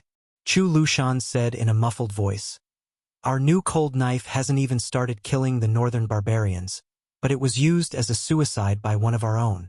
If I continue to hold in this resentment, my lungs will explode from anger." Su Fengyan didn't say anything. His hands were clasped in the large sleeves of his purple gold embroidered robe. After winter, the continuous battle in Guangling Road had come to an end. It was Beiliang's turn to be engulfed in smoke. There was no snow this winter. No one knew when it would snow. However, the cold knives at the waists of the 300,000 border soldiers could be unsheathed at any time. Chapter 1275. More than 8,000 valiant Chang cavalry went from the border of Gusai Prefecture to between Qingcang and Linyao. Just as Chu Lushan had expected, the light armored Chang cavalry were used by Lu Gui to cut off the connection between the two towns. The Chang people were once a thorn in the side of the overlords of the Central Plains. The Dafeng dynasty had been harassed by the Chang people for a full 200 years. Every Chang person rode sheep to shoot birds and rats when they were young, and when they were slightly older, they rode horses to shoot foxes and rabbits. They were basically born to be elite soldiers on horseback. The light cavalry of the various countries in the Central Plains had gradually stepped onto the stage. To a large extent, it was because the Chang cavalry had forced them to do so. The Chang cavalry was also one of the teachers of the Central Plains. Before and after Su Shao took over Beiliang, the Chang people had withered day by day. This was especially so for the Su family, who often used large numbers of Chang cavalry to train their troops. This was undoubtedly a tragedy for the Chang people. As a result, the Chang people were natural allies of Beimang. This time, when they invaded the Central Plains, the various leaders of the Chang tribes all made peace with each other and made an oath. Under the lead of Beimang, they even formed an alliance with other tribes that had been suppressed by the Su family. Only then did they gather close to 9,000 cavalry and 20,000 war horses. Under the banner of the Chang cavalry, they started to take revenge on the Su family of Beiliang. This Chang cavalry that was originally impoverished along the endless border, under the great support of the northern Mang and southern dynasty, were finally able to realize their dream of several hundred years of being fully equipped with armor. Unlike ordinary cavalry, the Chang cavalry's cavalry blades were the arm blades that had already been withdrawn from the battlefield. The war blades were bound together with the arm armor, so unless the entire arm was chopped off, the blades would never leave their hands. Apart from the arm saber, the Chang cavalry also had a traditional short saber known as the piao. It was attached to the outside of the thigh like a farmer harvesting rice in autumn. They used it to cut off the ears and heads of their enemies as spoils of war. More than 8,000 Chang generals galloped towards the south. The leader of the group, a burly man, bent down and stroked his ancestral clapper. His eyes were filled with hatred. Years ago, when that Su family of the Central Plains slaughtered his way into the northwest, all the local adults who disobeyed his orders were killed on the spot. Even the children, who were no taller than a horse's back, could not escape the disaster. Although they were not executed, both their thumbs were cut off by the Su family's cavalry. This meant that even if these children were lucky enough to survive, they would not be able to hold their weapons firmly and swing their swords at the Beiliang frontier army. This middle-aged Madame Wan's surname was Jean. At the time when his tribe was trampled by the Su family's horses, he was lucky enough to follow a group of young men to hunt and store food for the winter. When they returned to the tribe, other than the corpses on the ground, there were only the children crying with their hands dripping with blood. Beside the children's feet were the corpses of their parents. He swore that he would personally use this clapper to cut off the thumbs of everyone in Bailiang with the surname Su. As long as they had the surname Su, even if they were infants, he would not let a single one go. This was especially true of that butcher's son, the person who had been usurped as the new prince of Liang. Not only would he cut off that young man's thumbs, but he would also cut off Su Fengnian's head, limbs, and fingers one by one. This Madame One slowly straightened his back and looked towards the vast expanse of land to the south with a vicious smile on his face. He had heard that there was a butcher's son named Su Longxiang in Liuzhou. He was very famous among the nobles of the southern dynasties. Last year, he had beaten up a few military towns in Gusai Prefecture. He did not expect to capture this person with less than 9,000 cavalry. However, before he worked with General Lu Gui to completely flatten Liuzhou, he had to drink the fresh blood of the Bailiang people.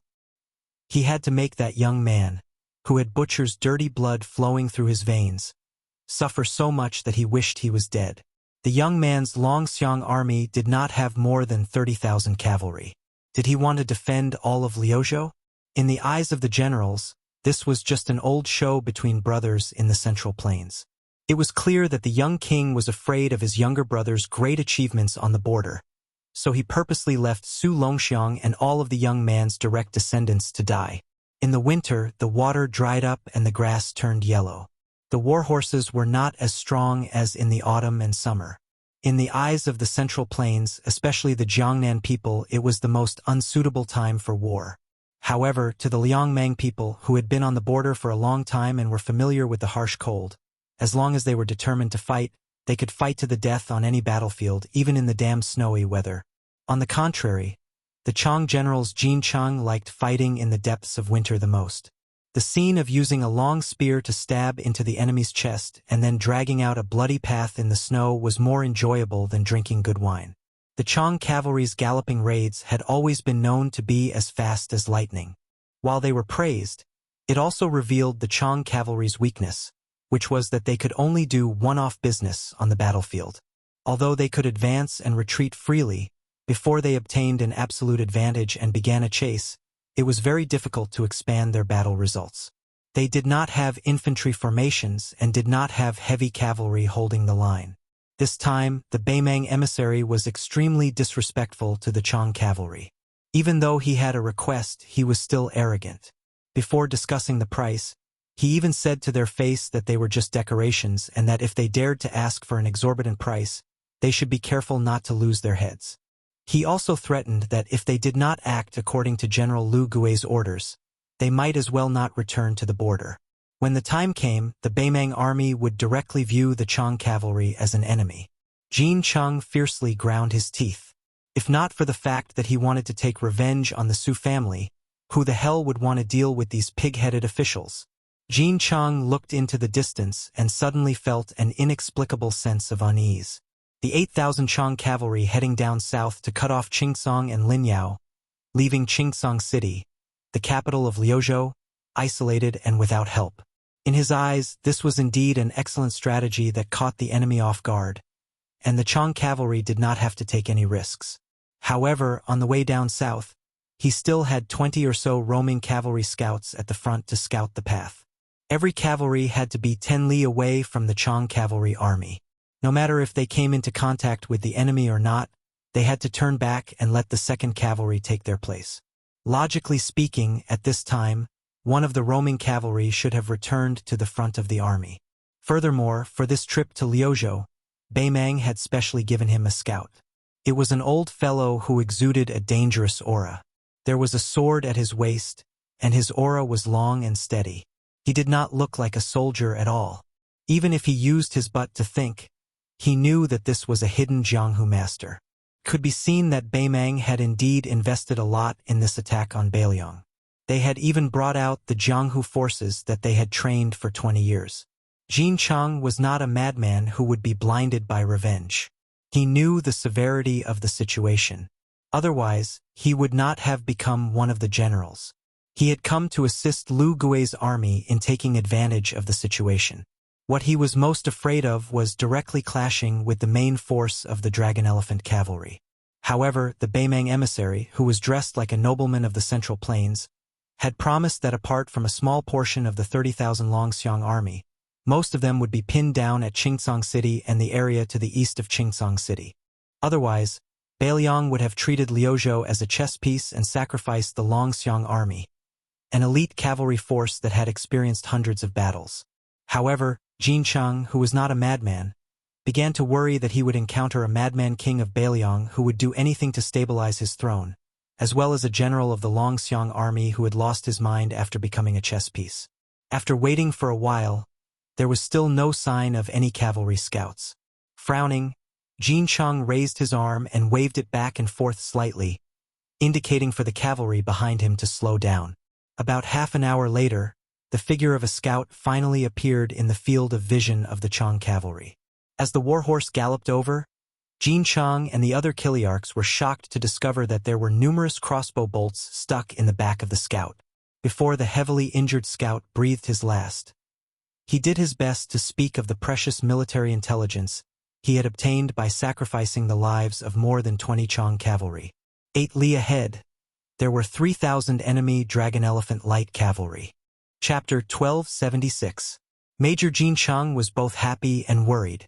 He was happy that the other side only had 3,000 cavalry and wasn't the main force of the dragon elephant army.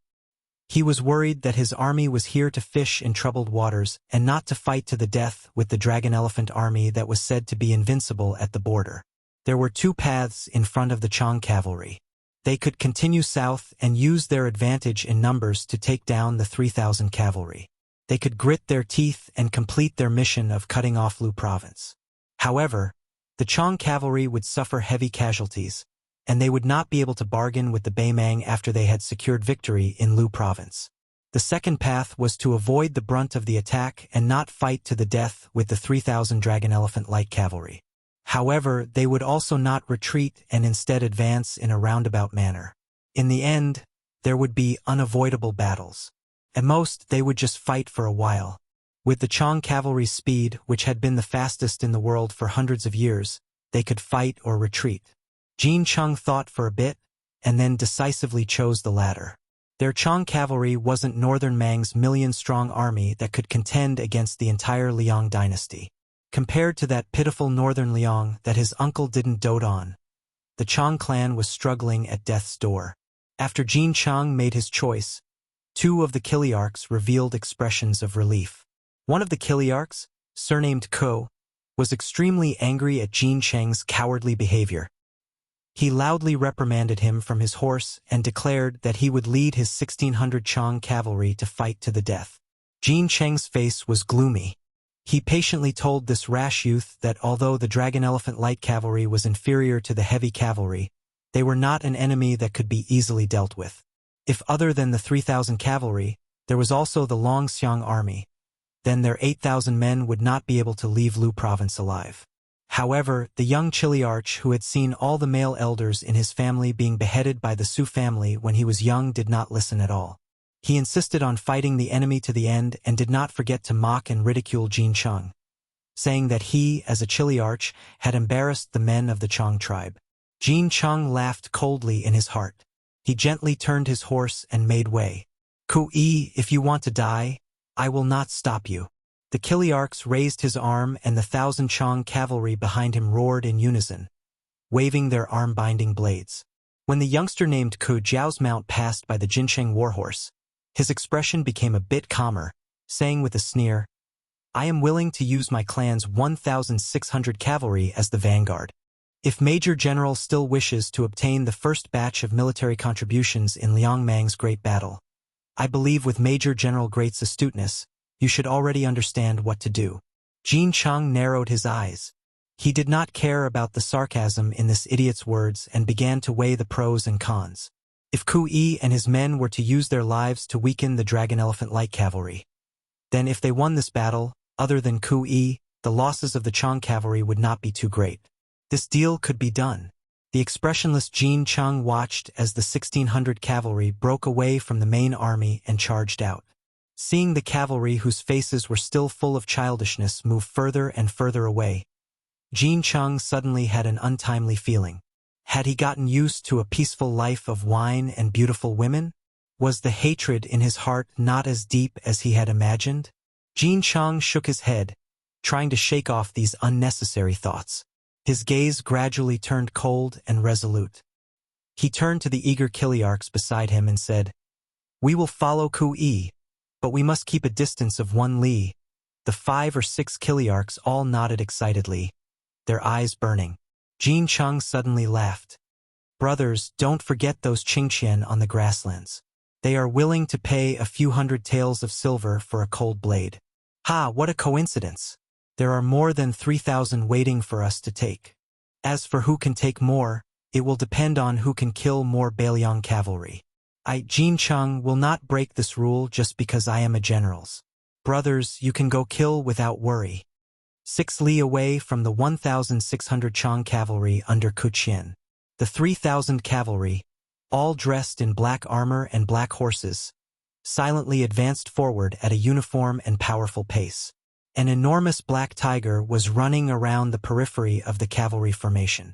The leader of the cavalry was a black-clothed youth who did not wear any armor. A cold blade rested on the horse's back in front of his chest, unsheathed. The general behind this half-horse was Scarface's man. He raised a metal spear at an angle, with a fresh head hanging from the spearhead. It was the wandering scout who had been mixed in with the Chang cavalry. He had a sword, and his swordsmanship was unknown. In any case, he had abandoned his horse and fled quite quickly. Unfortunately, no matter how fast he was, he could not outrun the spear that the black-clothed youth threw out. Before Scarface brushed past the corpse, he felt that he had nothing to do. After pulling out the spear from the corpse, he lightly cut off the head and stabbed it into the spear tip. Scarface was the Longxiang army's valiant general Wang Lingbao. Originally, he shouldn't have appeared here. Instead, he should have obediently stayed near Azure City with Li Mofin, who was also a deputy general. They could only suppress their impatient tempers and slowly wait for that rotten old man surnamed Lu to bring a bunch of northern Mang trash with him to show off his strength. However, the commander had somehow heard from some scoundrel that a group of 8,000 Chang cavalry had broken through the border and was rushing to their deaths. Wang Lingbao wanted to kill these Chang cavalry who were tired of living, but the governor-general had sent an urgent military order to the Liuzhou provincial governor's mansion, telling the Longxiang army not to move. Provincial Governor Yang Guangdo had even gone out of the city to scout the camp, smiling as he whispered some kind reminders into Li Mofin and Li Mofin's ears. Wang Lingbao naturally did not dare to disobey a military order. Let alone the new Prince Liang's order. Even if it was just Chu Lushan's order, Wang Lingbao would not dare to move the troops on his own. However, since his commander wanted to kill people, even if the sky fell down, the commander would be there to support it. How could Wang Lingbao miss out on this rare opportunity? In order to intercept and kill this group of Chang cavalry heading south, the 10,000 Dragon Elephant Light Cavalry had no choice but to split into 3 groups, each of them searching for the enemy between Qingsong City and Linyao military town. As the 10,000 troops set out, Yang Guangdo and the young scholar called Chun Shiliang quickly blocked their path, seemingly wanting to dissuade them. In any case, Wang Lingbao hid behind the army and picked his ears, pretending not to hear or see anything. As for the fact that the Longxiang army had broken a taboo in the art of war, Wang Lingbao really did not think much of it. It was true that the Longxiang army did not care about the situation in Liuzhou, but if one were to say that the 3,000 Longxiang army would be at a disadvantage in front of 8,000 Chang cavalry, Wang Lingbao would be the first to cut off his own head and use it as a urinal. When Wang Lingbao saw the provincial governor, he was quite angry. If not for the fact that he could not defeat the commander, he would have definitely hit him. However, the scholar who seemed to be highly regarded by the prince did not have any obvious expression. Wang Lingbao actually knew that after returning to Qingsong City, the news of the Longxiang army violating military orders would definitely reach the Huaiyang Pass Protectorate Manor. At that time, even if the commander of the Longxiang army took the blame, as a deputy general, Wang Lingbao would not be able to bear the consequences. However, so what? More than 10 years later, the true Liangmong Great War had finally arrived.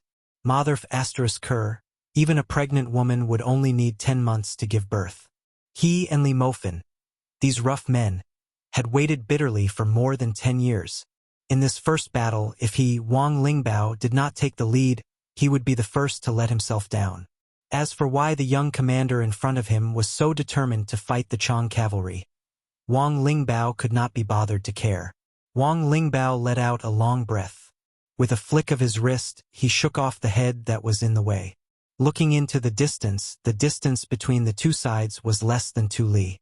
He could already see that the enemy cavalry had begun to speed up. Wang Lingbao softly muttered, "Beiliang is guarded by us. Great General, rest assured." Su Longxiang slowly pulled out his Beiliang saber. Under the illumination of the sun, it flashed with a snow-white light.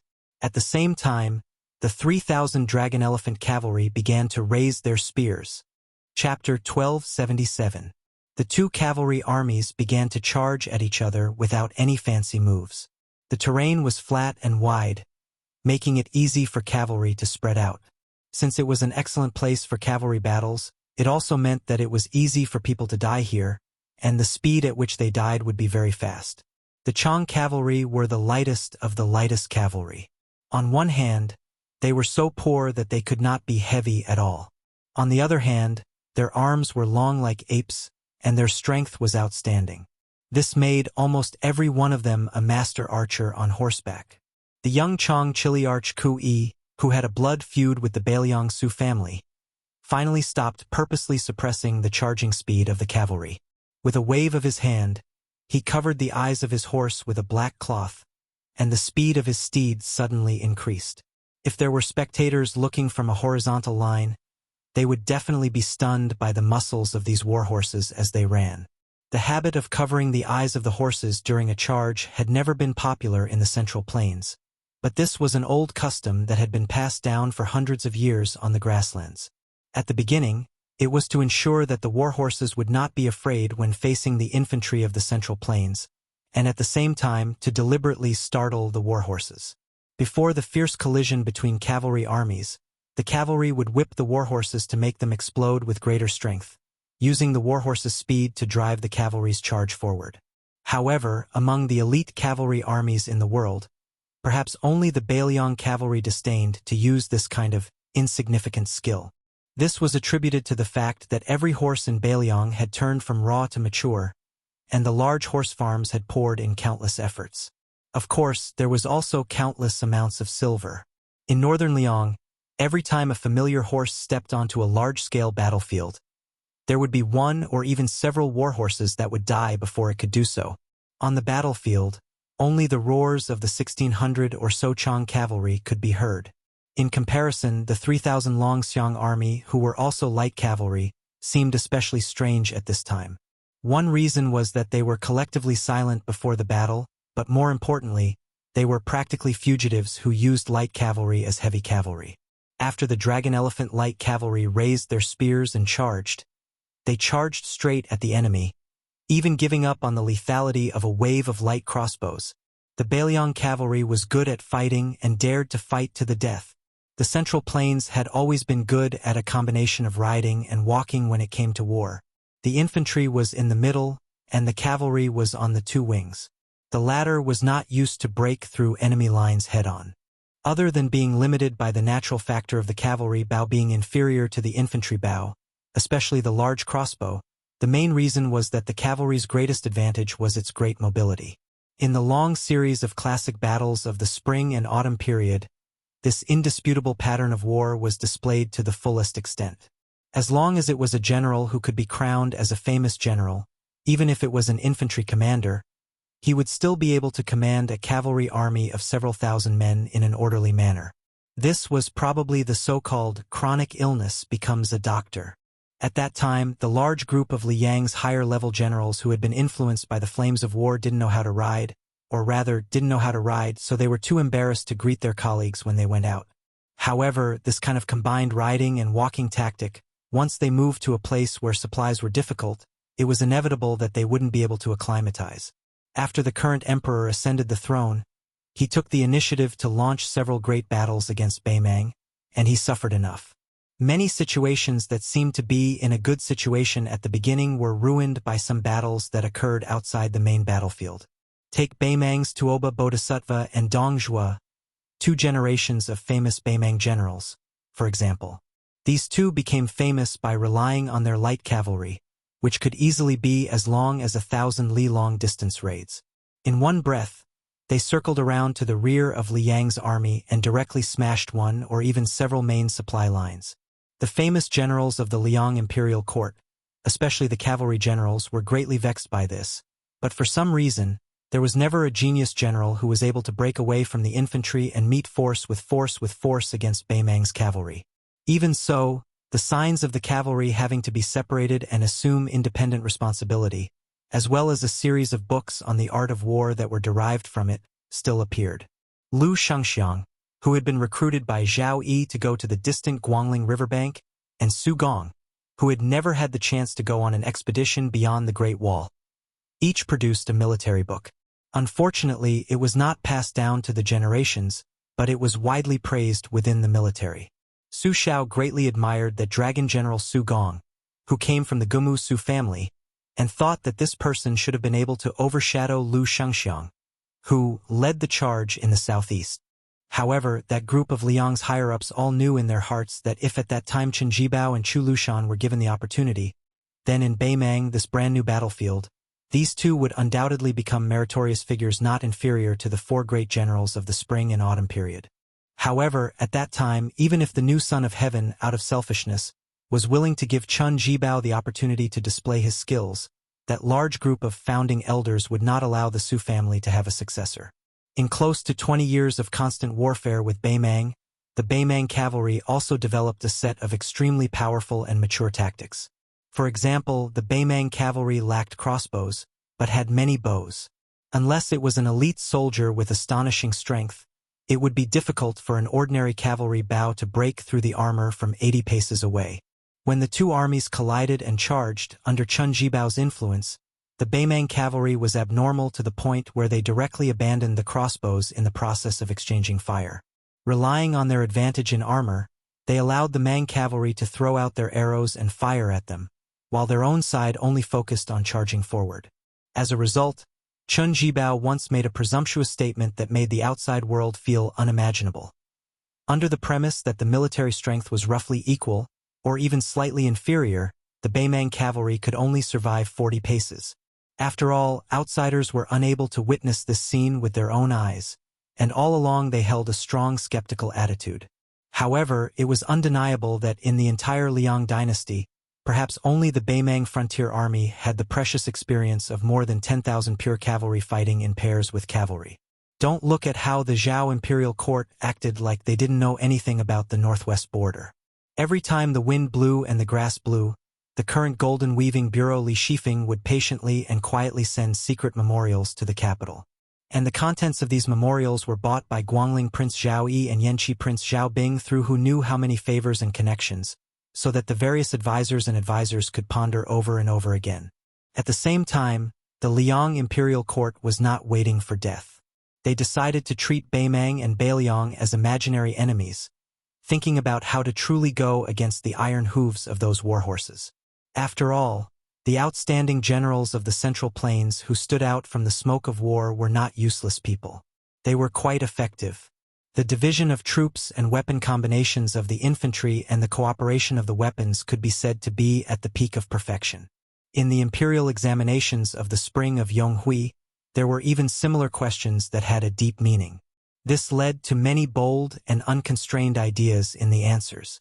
Although most of them were seen as the nonsense of a scholar, there was an argument that suddenly shone brightly after many years of silence.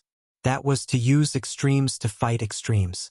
The examinee who failed in the imperial examinations at that time proposed to invest all of his financial and material resources to develop the deformed heavy cavalry and strive to cross the threshold of 10,000 people. Even if he had to sell everything, he had to develop one or several heavy cavalry units and place them in an important town not far from the border. At that time, his answer sheet was like a clay ox in the ocean in the Liang imperial court. However, at the same time, the Beimang palace began to crazily use money to build heavy cavalry units. It was not until many years later that the Liang imperial court realized that these were the two units of cavalry that Beimang named after the country's surname, the Yelu heavy cavalry, and the Murong heavy cavalry. The number of people barely touched the threshold of 10,000. However, even the layman civil official knew that to raise these 2 units of heavy cavalry, it was the same as cutting off the country's flesh and blood to feed these 2 large gluttons. This was because the true cost of the heavy cavalry was not in the establishment of the structure but in the maintenance of the soldiers. The Liang imperial court, who was slow to realize this, was forced by public opinion from all levels of society, especially Gu Lu of the Ministry of War and the Eastern Border Army. Only then did they bite the bullet and follow behind Beimang to create the Duoyen cavalry and the Yanmen heavy cavalry. The former had less than 8,000 cavalry and the latter had less than 5,000. As for why the scholar who went to the capital to take the imperial examinations would mysteriously die in a nameless alley, who cared? However, if someone knew of this secret, they would sigh. A little essay of less than 1,000 words written by a nameless Jiangnan scholar had actually affected the life and death of 2 million soldiers in the desert frontier fortress. The enemy was 80 paces away from us. The front line of battle spread out like a line. The surging tide of Chang cavalry skillfully knocked their bows and shot arrows. The violent jolting of the back of the horse during the fast charge, the armor of the enemy cavalry, and the lack of time to switch shots in a hurried battle were all important reasons why cavalry archery was only the icing on the cake. Beimang's proper border army spears were not bad. Not to mention Dongzhu's Dong family army. Even the generals and personal troops who held the edict had reached the level of the elite border army of Liang. However, this Chang cavalry was much more shabby. It was not that Beimang was so stingy that he was not willing to take out tens of thousands of refined spears. However, even if he gave them to the Chang cavalry, who had their own set of tactics, it would only be drawing legs on a snake and not sending charcoal in snowy weather. The training of war horses was already a headache, much less the training of cavalry in horse battle. The weight of the spear and saber was related to the strength of the cavalry's arms. How many battles and how many lives would be sacrificed before an optimal answer could be found? The precise area of the spear to stab the enemy cavalry, the optimal angle of the saber, the appropriate weight of the armor were all different from person to person and required great knowledge. Therefore, if the Chang cavalry suddenly changed their main weapons to the overly extravagant and unfamiliar spears, and thus slowed down the speed of the Chang cavalry, then once the Chang cavalry reached Liuzhou, they would either be lucky and not run into the Longxiang army, or they would just treat it as a happy trip. If they were unlucky, then Generals Jin Chang would not even need to think about it. He would just turn and run and try to sell those spears for some money to escape. Those spring and autumn survivors who left their homes and fled north brought along many secret and superb forging techniques to Beimang.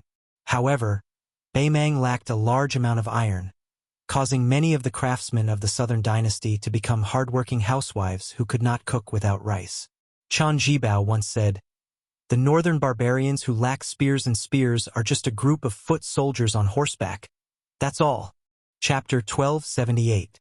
It could be said that the war saint of West Chu Yi Baikue had pushed the cruelty of large-scale warfare to a peak. Thus, Chun Jibao had divided the war into the shoulders of every junior captain. Not only did he remember the names of every captain under his command, he even knew their personality and leadership style, as well as their combined strength under normal circumstances and their potential in unexpected situations. In ancient times, military experts liked to describe the unpredictability of war as ever-changing. Chun Jibao had long memorized ever-changing in his heart. He is fully deserving of the title of the #1 strategist in the history of the Qin dynasty, far surpassing his predecessors and peers. Any Jiangnan scholar who had read a few military books and admired the elegant demeanor of the white-clothed war saint would be able to say this kind of overflowing praise that sounded common. But in reality, the person who said these words was Chao Qingyi, who was publicly recognized as invincible in chess. Liuzhou did not hear the cries of the horns or the war drums. Just like that, people died in a hurried battle. The 2 rounds of long-range shooting by the Chang cavalry were expected to achieve merit, but the magnitude of the merit surprised the Chang cavalry. When an arrow accurately nailed into the face of a dragon elephant-like cavalryman, this cavalryman's head was immediately pulled back by the powerful arrow, and then he fell off his horse and died. The ownerless war horse continued to charge forward. Many of the Chong cavalry cheered. The arrowhead of a Chong arrow struck the breastplate of a dragon elephant light cavalry soldier, creating a string of sparks, but it did not pierce through. However, this northern Liang border army soldier's luck was truly terrible. His warhorse was struck in the neck by another extremely powerful arrow through the gap in the armor. The horse neighed, tilted slightly, and crashed into the ground. The light cavalryman who had rolled away quickly stood up. His arm that was holding the spear had been broken, but without his spear, he quickly pulled out the cold saber at his waist. He faced the Chong cavalrymen who were only 20 steps away from him and began to run in a straight line. Kui felt a bone-deep sense of powerlessness. It wasn't just because the 2 rounds of arrow rain only brought less than 100 casualties to the dragon elephant light cavalry. It was also because even though the enemy cavalry could clearly use their spears to deflect the incoming arrows, not a single one of them did such a thing that would damage the impact of the spear. Not a single one. The 2 armies suddenly charged out, and it was hard to tell whether the enemy was dead or alive. The young Kiliarka's recklessness had brought disaster to the 1,600 cavalry that he and his clan had painstakingly gathered over the past 20 years. Even if the Chong cavalry saw that the situation was not good, the front line facing them started to move to the left, hoping to use the speed of the Chong cavalry to reduce the losses on the battlefield. The vanguard of the Chong cavalry moved slightly to the left. However, the dragon elephant light cavalry reacted in an instant, charging to the right as a whole. The thunderous hooves of the horses did not decrease in the slightest. The rapid changes on the battlefront were actually not much when it was divided between 2 enemy cavalry positions. The Longxiang army and the Chong cavalry were embedded in each other's formation. In the blink of an eye, more than 300 Chong cavalrymen were pierced through by spears. These Chong warriors were all dead before they could even get off the back of their horses. Among them, dozens of Chong cavalry corpses were lifted into the air by the dragon elephant iron spear. The line that symbolized life and death was filled with the blood of the Chong cavalry. There were some lucky Chong warriors who managed to dodge the spears of the first row of dragon elephant light cavalry, but the spears behind them quickly pierced a hole in their bodies. Some of the luckier ones who managed to survive were instantly killed by the 3rd row of dragon elephant light cavalry, even if they managed to survive the 2nd row of dragon elephant light cavalry. One of the Chong cavalrymen had just had his shoulder pierced by the 2nd dragon elephant light cavalry. He swayed, and before he had time to rejoice, a 3rd iron spear pierced through his neck. His corpse fell backwards, sliding a short distance on the horse's back before finally falling dead on the sand. The deputy general of the Longxiang army, Wang Lingbao, directly shot out 3 candied haws. This charge, the dragon elephant light cavalry easily pierced through the window like a heavy hammer. Scarface and Wang Lingbao lightly shook their wrists, sending the 3 Chong cavalrymen off the iron spear. They did not turn around to observe the battlefield, not even looking at the corpses on the ground. They continued to charge forward. They were not far from the 2nd Chong cavalry. Behind Wang Lingbao, the ground was covered in Chong cavalry corpses and blood. Many of the Chong cavalry horses that had fallen off their horses slowly came to a stop after running for a short distance. The 300 injured Longxiang army cavalrymen raised their blades and stabbed the surviving Chong cavalrymen. Some of the Chong cavalrymen spoke in a language that the dragon elephant light cavalry did not understand. They were probably begging for mercy, but none of them showed any mercy. Ever since the general led the 100 cavalrymen out of Liaodong, the Su family cavalry did not have the habit of taking captives in. Apart from the 40 at the 2 ends of the 1,600 Chong cavalrymen, the rest of the Chong cavalry were all killed by the 3,000 dragon elephant light cavalry. The young Chiliarch who had charged into Flo province for the sake of revenge and for the sake of establishing himself also died after killing 1 person and assassinating 2 others. Chapter 1279. One side killed extremely cleanly and efficiently, while the other died without any hesitation. Kui's original intention was naturally not to use the 1,600 cavalry his tribe had painstakingly amassed over the past 20 years to pave the way for Jin Cheng's meteoric rise in the Beimang imperial court. This Chong warrior, who was used to enjoying victory on the grasslands near Beimang, remembered the blood feud from 20 years ago, but forgot what kind of existence the enemy he wanted to take revenge on was. Before leaving his home, which could be considered a foreign land, he had heard that the dragon elephant cavalry had slaughtered their way through half of Gusai province last year. However, he had also heard from the mouths of many southern court people that this was only the carelessness of the defending generals of Gusai province. He had also heard that as long as Dong Zhuo or any of the other great generals moved out, not a single one of the Longxiang army that had penetrated deep into the heartland would be able to return. The Beimang border army would toss the severed heads one after another along the border between the two countries. Kui had come for revenge, but unfortunately, his youngest son, who was still waiting for his father to return home, could only wait another 20 years before he could continue his revenge. For the Chang people, their nearly 100 years of exile was like walking from one foreign land to another. He lay in a pool of blood, the sunlight above his head blinding. Then he saw a shadow appear above his head. It was a dragon elephant light cavalry rider whose shoulders were one up and one down due to his injuries. Kui struggled on his deathbed, trying to raise the blade tied to his arm. That officer seemed to have noticed Kui's futile resistance. He frowned, and then chopped off this Chang youth's head. After thinking for a bit, he also chopped off the corpse's right hand. Then, like many of the dragon elephant light cavalry who could still fight, the officer cleaned up the battlefield, found a suitable warhorse, mounted it, and began to charge again. In many of the rich places in the Chinese plains, no matter who killed who, most of them were filled with scheming plots and schemes. Even when gangs fought each other to the death, there might also be the competition of the government's backers and the secret instigation of schemers. In the end, their killing people was not fun and dying was not fun. However, at the border of Liangmang it would be very easy for people to die. Moreover, it would be as fast as the speed of arrows and iron hooves. After killing the 1,600 suicidal Chang cavalrymen, under the leadership of Wang Lingbao and the two captains, the dragon elephant light cavalry's warhorses slowed down and sped up in a rhythmic manner. In this way, the warhorses could fully unleash the second wave of momentum to ensure an effective pursuit.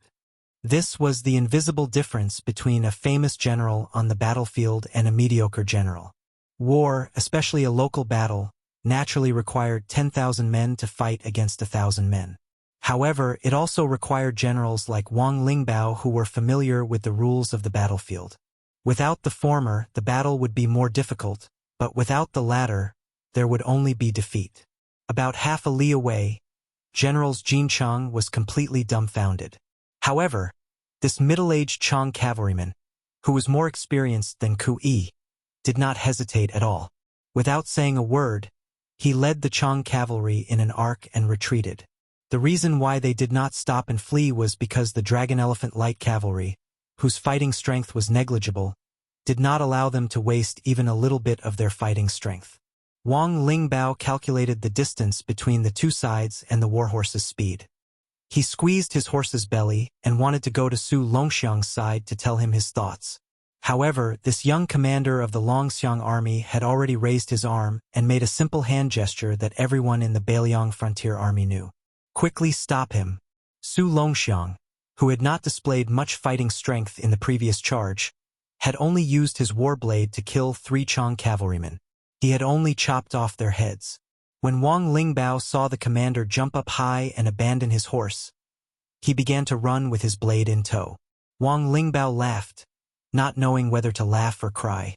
Our commander really makes one feel helpless. After Su Longxiang made that hand gesture, the dragon elephant cavalry that had been purposely maintaining an orderly formation finally changed. The more than 400 cavalrymen charged out of the army in an instant. These elite cavalrymen decisively followed the war god commander in their hearts to kill the remaining 7,000 Chang cavalrymen. The aristocratic families were particular about the fact that the country could be destroyed, but the legacy of the family name could not be destroyed. However, for an army, the backbone supported by countless martyrs could not be broken. The backbone of the Beiliang cavalry. It would rather be broken. As for whether or not the Beimang had the ability to break this backbone, they would have to kill each other. As Su Longxiang ran faster and faster, a giant black tiger rushed to his side. Then, the 400 cavalrymen behind the black-clothed youth and the 2,000 dragon elephant cavalry saw an extremely strange scene. Su Longxiang bent down without slowing down, his hands grabbing the two legs of the black tiger. His body spun, and just like that, he smashed the black tiger into the center of the Chong cavalrymen. After the giant black tiger crashed into the ground, it continued to roll. Dust was kicked up from the ground. Countless mud-like corpses and a large number of people were thrown off their horses.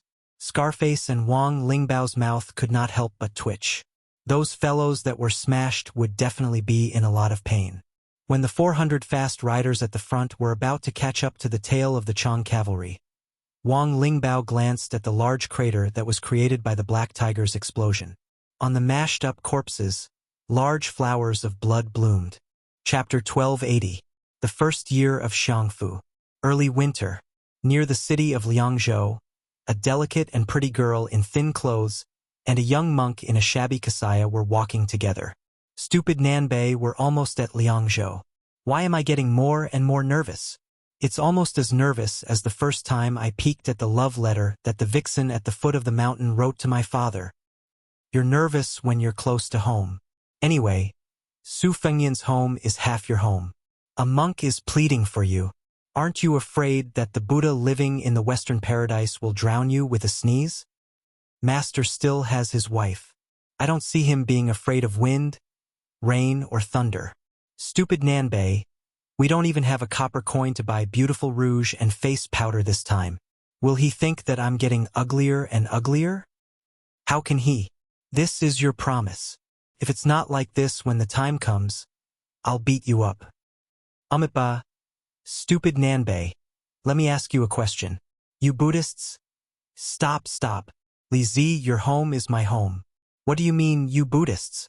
I was picked up by Master and brought up the mountain. It was Master's wife who helped me shave my hair. Master's wife said that I was crying at that time. Look, how old was I at that time? I already knew that I didn't want to be a monk. Okay. Just answer me directly. Why do Buddhists say that the heart is all prajna? Then, are those bodhisattvas' great wishes a kind of obsession? If so, how can there be hope to become a Buddha? Well, Li Zi, why don't I answer you after I become a Buddha and burn the Saraira? Is this how you used to preach to those big and small baldies? No wonder the old abbot always likes to owe copper coins. Mother asked me to urge him, but the old abbot always laughed bitterly as if he had eaten something bad. It must be that the old abbot dislikes your preaching. Eh? Stupid Nanbei, why are you crying? Can you be a little more promising? The old abbot has become a Buddha, not dead. Cry when you cry, laugh when you laugh, eat when you eat, sleep when you sleep, and recite when you recite. When the wooden fish rings, I am Buddha. This is what my master taught me. Come on, how stupid are you? You can't even comprehend Buddhism. If you become a Buddha, who will be willing to believe in Buddhism in the future? Heh? By the way, stupid Nanbei, speaking of the wooden fish, why haven't I seen my father let you knock it? My family doesn't have it either. That's true, but our stingy neighbor, Baldi Huineng, did hide a very precious wooden fish. I heard from my mother that it was carved from the wutong tree of Shishu. If you hit it with all your might, you could hear it from dozens of miles away. Are you serious? Of course not. Once, Master's wife wanted to go down the mountain to buy a set of clothes that she liked for a long time. Coincidentally, Master didn't have any extra money. So he took me out to hide from Master's wife and secretly met with Abbot Huineng to drink. Abbot Huineng drank happily and sat on the ground holding the wooden fish for most of the night. At that time, I stood outside the door to keep a lookout for them. I didn't feel that the wooden fish was very loud. Actually, Master's wife was thinking about the value of the wooden fish. Once, when Master's wife saw me washing clothes, she let it slip. She said that in the future, she must bring the wooden fish home and then give it to you as a dowry. How impressive. My mother! No wonder every time my mother saw Baldi Huineng a few years ago, she would ask him how old he was. Alas, fortunately, my mother only wandered around the small town at the foot of the mountain and never went into the Jianghu. Otherwise, which young master would be willing to pay attention to her? Anyway, Master is watching over Master's wife, and Master's wife isn't willing to go into the Jianghu. Besides, Master's wife always said that the women at the foot of the mountain are either tigresses that eat people without spitting out their bones or foxes that only have skin but not brains. Especially that great peace city. The streets are full of shameless and indecent women. It has always been Master's forbidden area. How can Master's wife be at ease with Master? Otherwise, Master's wife wouldn't have followed Master to the capital this time, right? Wu Nanbei, do you believe that I won't tell my mother? Ba. Master. No wonder you don't talk back every time Master's wife scolds you. The more you say, the more mistakes you make. I kind of understand. Stupid Nanbei. What are you muttering about?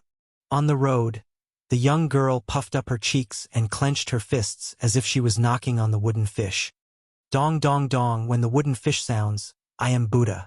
Yaya dong dong da. The young monk secretly turned his head and snickered. On this day, the sun was warm. As the center of Beimang's southern dynasty, Xijing City was originally called Good Son-in-Law City. It was once just a normal city. With the influx of scholars from the north, it gradually had deep and secluded courtyards in Jiangnan. It had thick black tiles and white walls in the style of respecting one's ancestors. It had the private library of an aristocratic family that cultivated and studied. It had the unfamiliar sounds of reading, elegant high hats and broad belts, beautiful women's long dresses that dragged on the ground, and all kinds of food that dazzled the locals. Good Son-in-Law City became more and more prosperous day by day until it became Beimang's auxiliary capital. With continuous expansion, there was a court where the local nobles and foreign scholars each occupied half of the country. There was a system of 3 provinces and 6 departments. There were many talents, and it was beautiful. With the passage of more than 20 years, this city seemed to have grown from a thin little girl into a plump, beautiful woman. Then, on this imperial road that was slightly more deserted than usual, a group of people walked slowly. The leader was an old woman. The old woman's age was naturally not something that New Xijing City could compare with. The old woman with an old fox fur draped over her shoulders was followed by an old Confucian scholar. Further behind, there was a middle-aged swordsman with a sword and a burly man in his 50s walking side by side. The old woman suddenly chuckled softly and said, I heard that our war god met that family of 3 at Mount Hui, but they didn't fight. The old man in the green shirt nodded. Chapter 1281. The old woman lamented. Is there a fragrance outside the walls? Why are the 2 people I admire heading to Liang? One of them dared to charge to the foot of the imperial capital's walls alone and meet my gaze. The other one is a sect by himself. If I remember correctly, this sect with only one person is ranked higher than the princess's grave in your chess and sword music school, right? If they are willing to stay in Beimang, forget it, let's not talk about it. The chess and sword music school had 4 masters at its peak. Although Huang Baozhu or the devil Luoyang had betrayed Beimang, Hong Jingyan was already the leader of the Ruran cavalry. Sword Qi Jin and the ancestor of the bronze statue were also among the top masters in Beimang. Who in the world would dare to underestimate the chess and sword music school? The old man who looked like a shabby old scholar smiled. If that wasn't the case, wouldn't the Jianghu be a lot less fun? The old woman turned to look at the middle-aged man with the sword. Huang Qing, do you have a chance of winning against that person? She wasn't asking about his chances of winning, but whether he had a chance of winning. The person who was asked nodded. Although the answer wasn't a pleasant surprise, it wasn't to the extent of disappointing the old woman. Huang Qing's real name was Sun Xiaopu. The chess and sword music school's name was Sword Qi Jin, and he was also Hong Jingyan's master. Because of the Liang dynasty's ridicule of the Beimang sword forest's lack of manpower, some people even declared that no one in Beimang could talk about the way of the sword. Because of this, he changed his name to Huang Qing. The old woman who could make Sword Qi Jin her retainer was obvious. This aging female eagle had been flying in the sky above all the other eagles in the grassland for far too long. The 4 of them walked into the palace of Xijing. Then, under the careful guidance of the eunuch from the ceremony directorate, only Empress Morong and the prefect of peace entered a secluded attic. Inside the attic, there was a grayish-black hornless dragon vat made of an unknown material.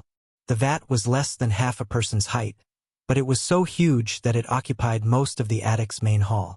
Empress Murong placed her hands on the cool rim of the round vat, squinting her eyes as she looked at the clear water in it. This vat was called Slumber. Only after she had usurped the throne did someone secretly enter the palace to report to her that there was a dragon hibernating at the bottom of the vat. At a glance, he couldn't tell if there was a flood dragon, but the scene in his line of sight was already strange enough. There was no wind or waves. The surface of the water was clearly still, but it was uneven everywhere. If one were to look carefully, one could vaguely see that there were many small carps of different colors floating in the water. Empress Murong raised her head and looked around. Other than the prefect of peace beside her, there were only 9 people in the room. Among them, there was the immortal Nanming, who was second only to the state preceptor Yuan Qingshan in Dao's sect, the most secretive qi cultivator in Beimang, and the astrologer Yelu Guanju, whose ancestors had been predicting the future for the Beimang royal family. Even Huang Songpu, the former king of the southern courtyard in the southern dynasty, had not seen the 9 real hermits who had lived here for decades. As for the other dignitaries in the southern dynasty, they did not expect to see them. They probably did not know that there was such a strange attic in western capital, such an inexplicable vat, and so many strange people gathered here. Empress Murong asked softly, "Where is Zhao Dun, the prince of Liang, who said that he would not attend the court because he was unwell?" Immortal Nanming, who had a head full of white hair but a face as tender as a child, walked to Empress Murong's side with a thin purple bamboo pole. He extended the pole and gently drew a small circle at a spot 2 feet above the water surface.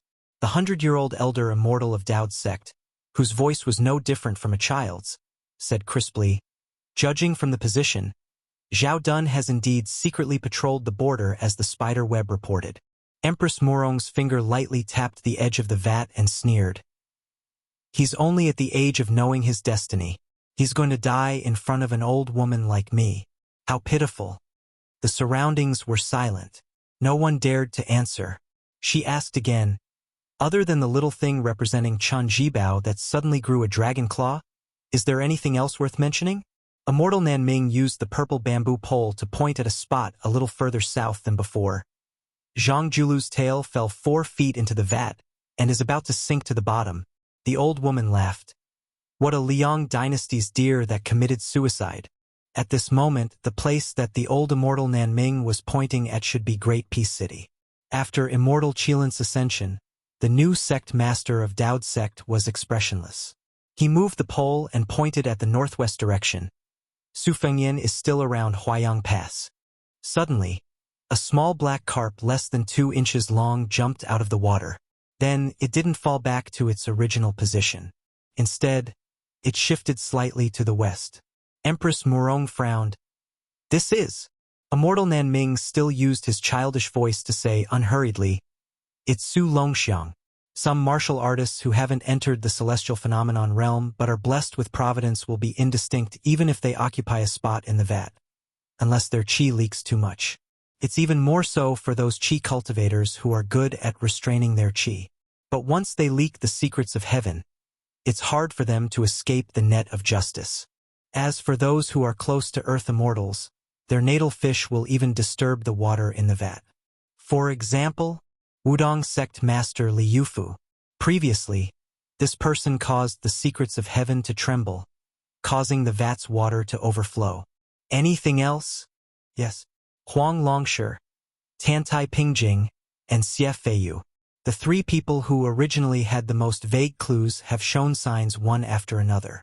Then Chao Chongqing, since he became the scholarly sage, he naturally jumped out of the vat. Empress Murong thought for a moment and said to herself, "Could it be that Lu Gui's main force has already encountered the Longxiang army?" Immortal Nanming hesitated and shook his head. "No. Su Longxiang should have gone to the west of Azure City and encountered the Chang cavalry." The old woman's face was gloomy, but it soon relaxed. "Anyway, you have 2 sons." The imperial decree of peace guessed what Empress Murong was thinking and said calmly, "Since there's a flaw, we can let Huang Qing and Copper Man assassinate Su Longxiang. Such an opportunity will be hard to come by in the future." The old woman pressed her thumb on the edge of the vat and asked, Can they make it in time? The old scholar who was the imperial tutor of Beimeng smiled and said, Let them rush there as fast as possible. After that, it'll depend on their luck. The old woman smiled and said, Then let's give it a try. The imperial decree of peace turned around and walked out of the room without hesitation to instruct Huang Qing. The old woman asked and answered her own question. If it succeeds, will there still be a war in Liuzhou after so many rounds of scheming? No. Chapter 1282. The Hall of Merit had the diligent room which was different from the imperial college. It was for the children of the Zhao family to study, because the legitimate princes, other than the crown prince of the Eastern Palace, had to be conferred the title of Prince of the Eastern Palace. The diligent room was where the children of the prince of the capital studied. A small number of descendants of officials who were conferred the title of Marquis were also allowed to enter this place, which was known as the Little Imperial Study. The diligent room had the two positions of junior tutor and junior tutor leading the study of politics. In addition, there were more than 20 teachers with high status who taught the Confucian classics and were personally appointed by the emperor to be the personal teacher of a certain prince or descendant. All of them were great writers of the dynasty. Occasionally, there would be a knowledgeable and highly respected Dahuang who would enter to give a lecture. That group of dragon sons and grandsons, as well as the children of nobles and nobles, entered the diligent room at the age of rushing into the age. Every day they would study for 10 hours, day after day, year after year, all the way until they were married and conferred nobility. Regardless of whether it was winter or summer, they studied without stopping.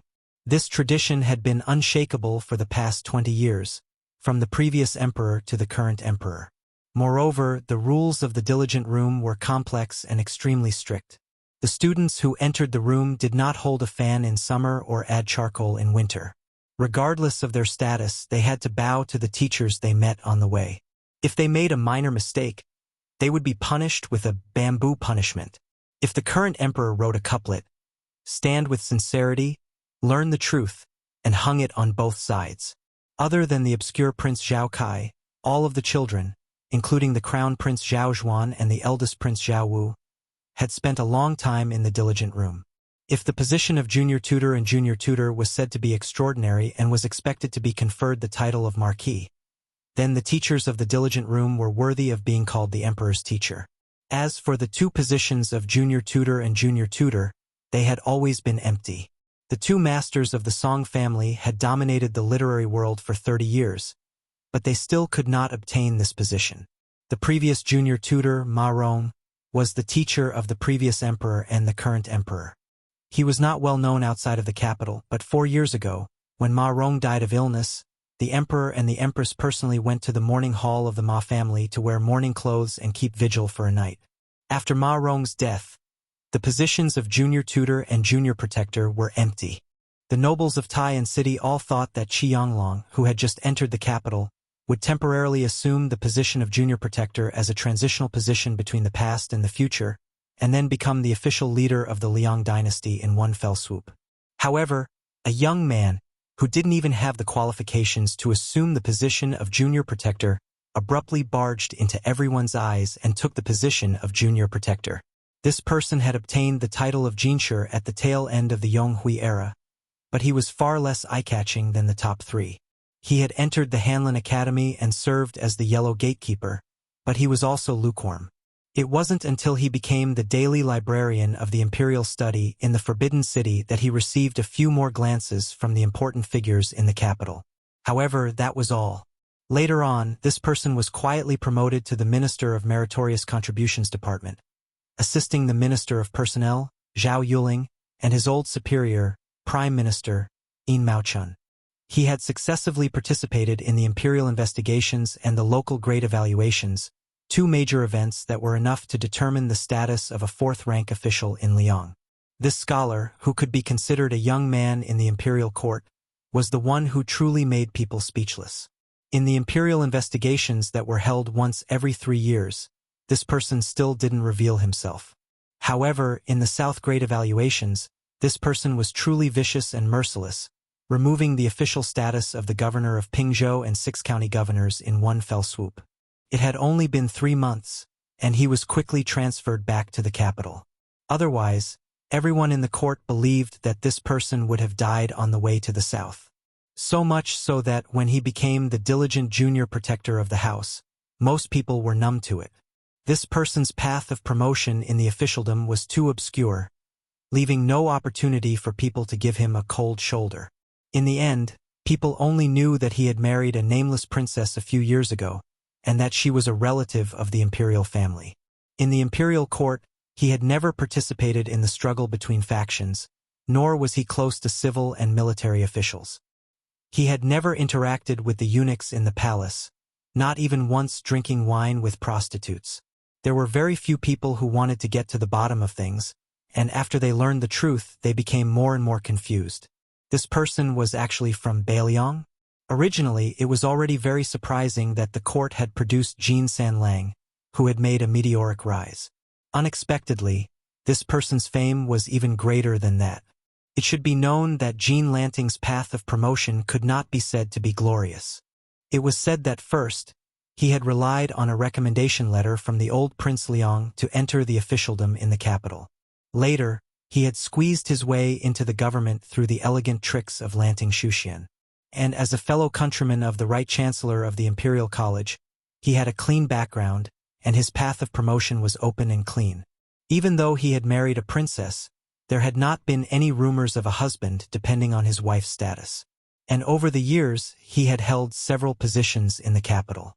Whether it was the short-term Huangmen of the Hanlin Academy, the long-term Eastern Palace assistant lecturer, or the even shorter-term household assistant manager, he had always been a scholar who was quite close to the imperial family. It was likely that even if he were to shout on the streets that he was from Beiliang, no one would be willing to believe him. He was a scholar born in Beiliang, Chenhuang. Of course, nowadays, everyone in the capital should respectfully address him as Qian Xiaobao. Today, in the diligent room, it was only 4:45 in the morning. The sky was still dusky, but the sound of reading could already be heard. The diligent room was divided into upper, middle, and lower rooms. Generally speaking, 6 to 9 years old were in the lower room, 10 to 15 years old were in the middle room, and 15 years old and above were in the upper room. Among them, the age of the women was calculated separately.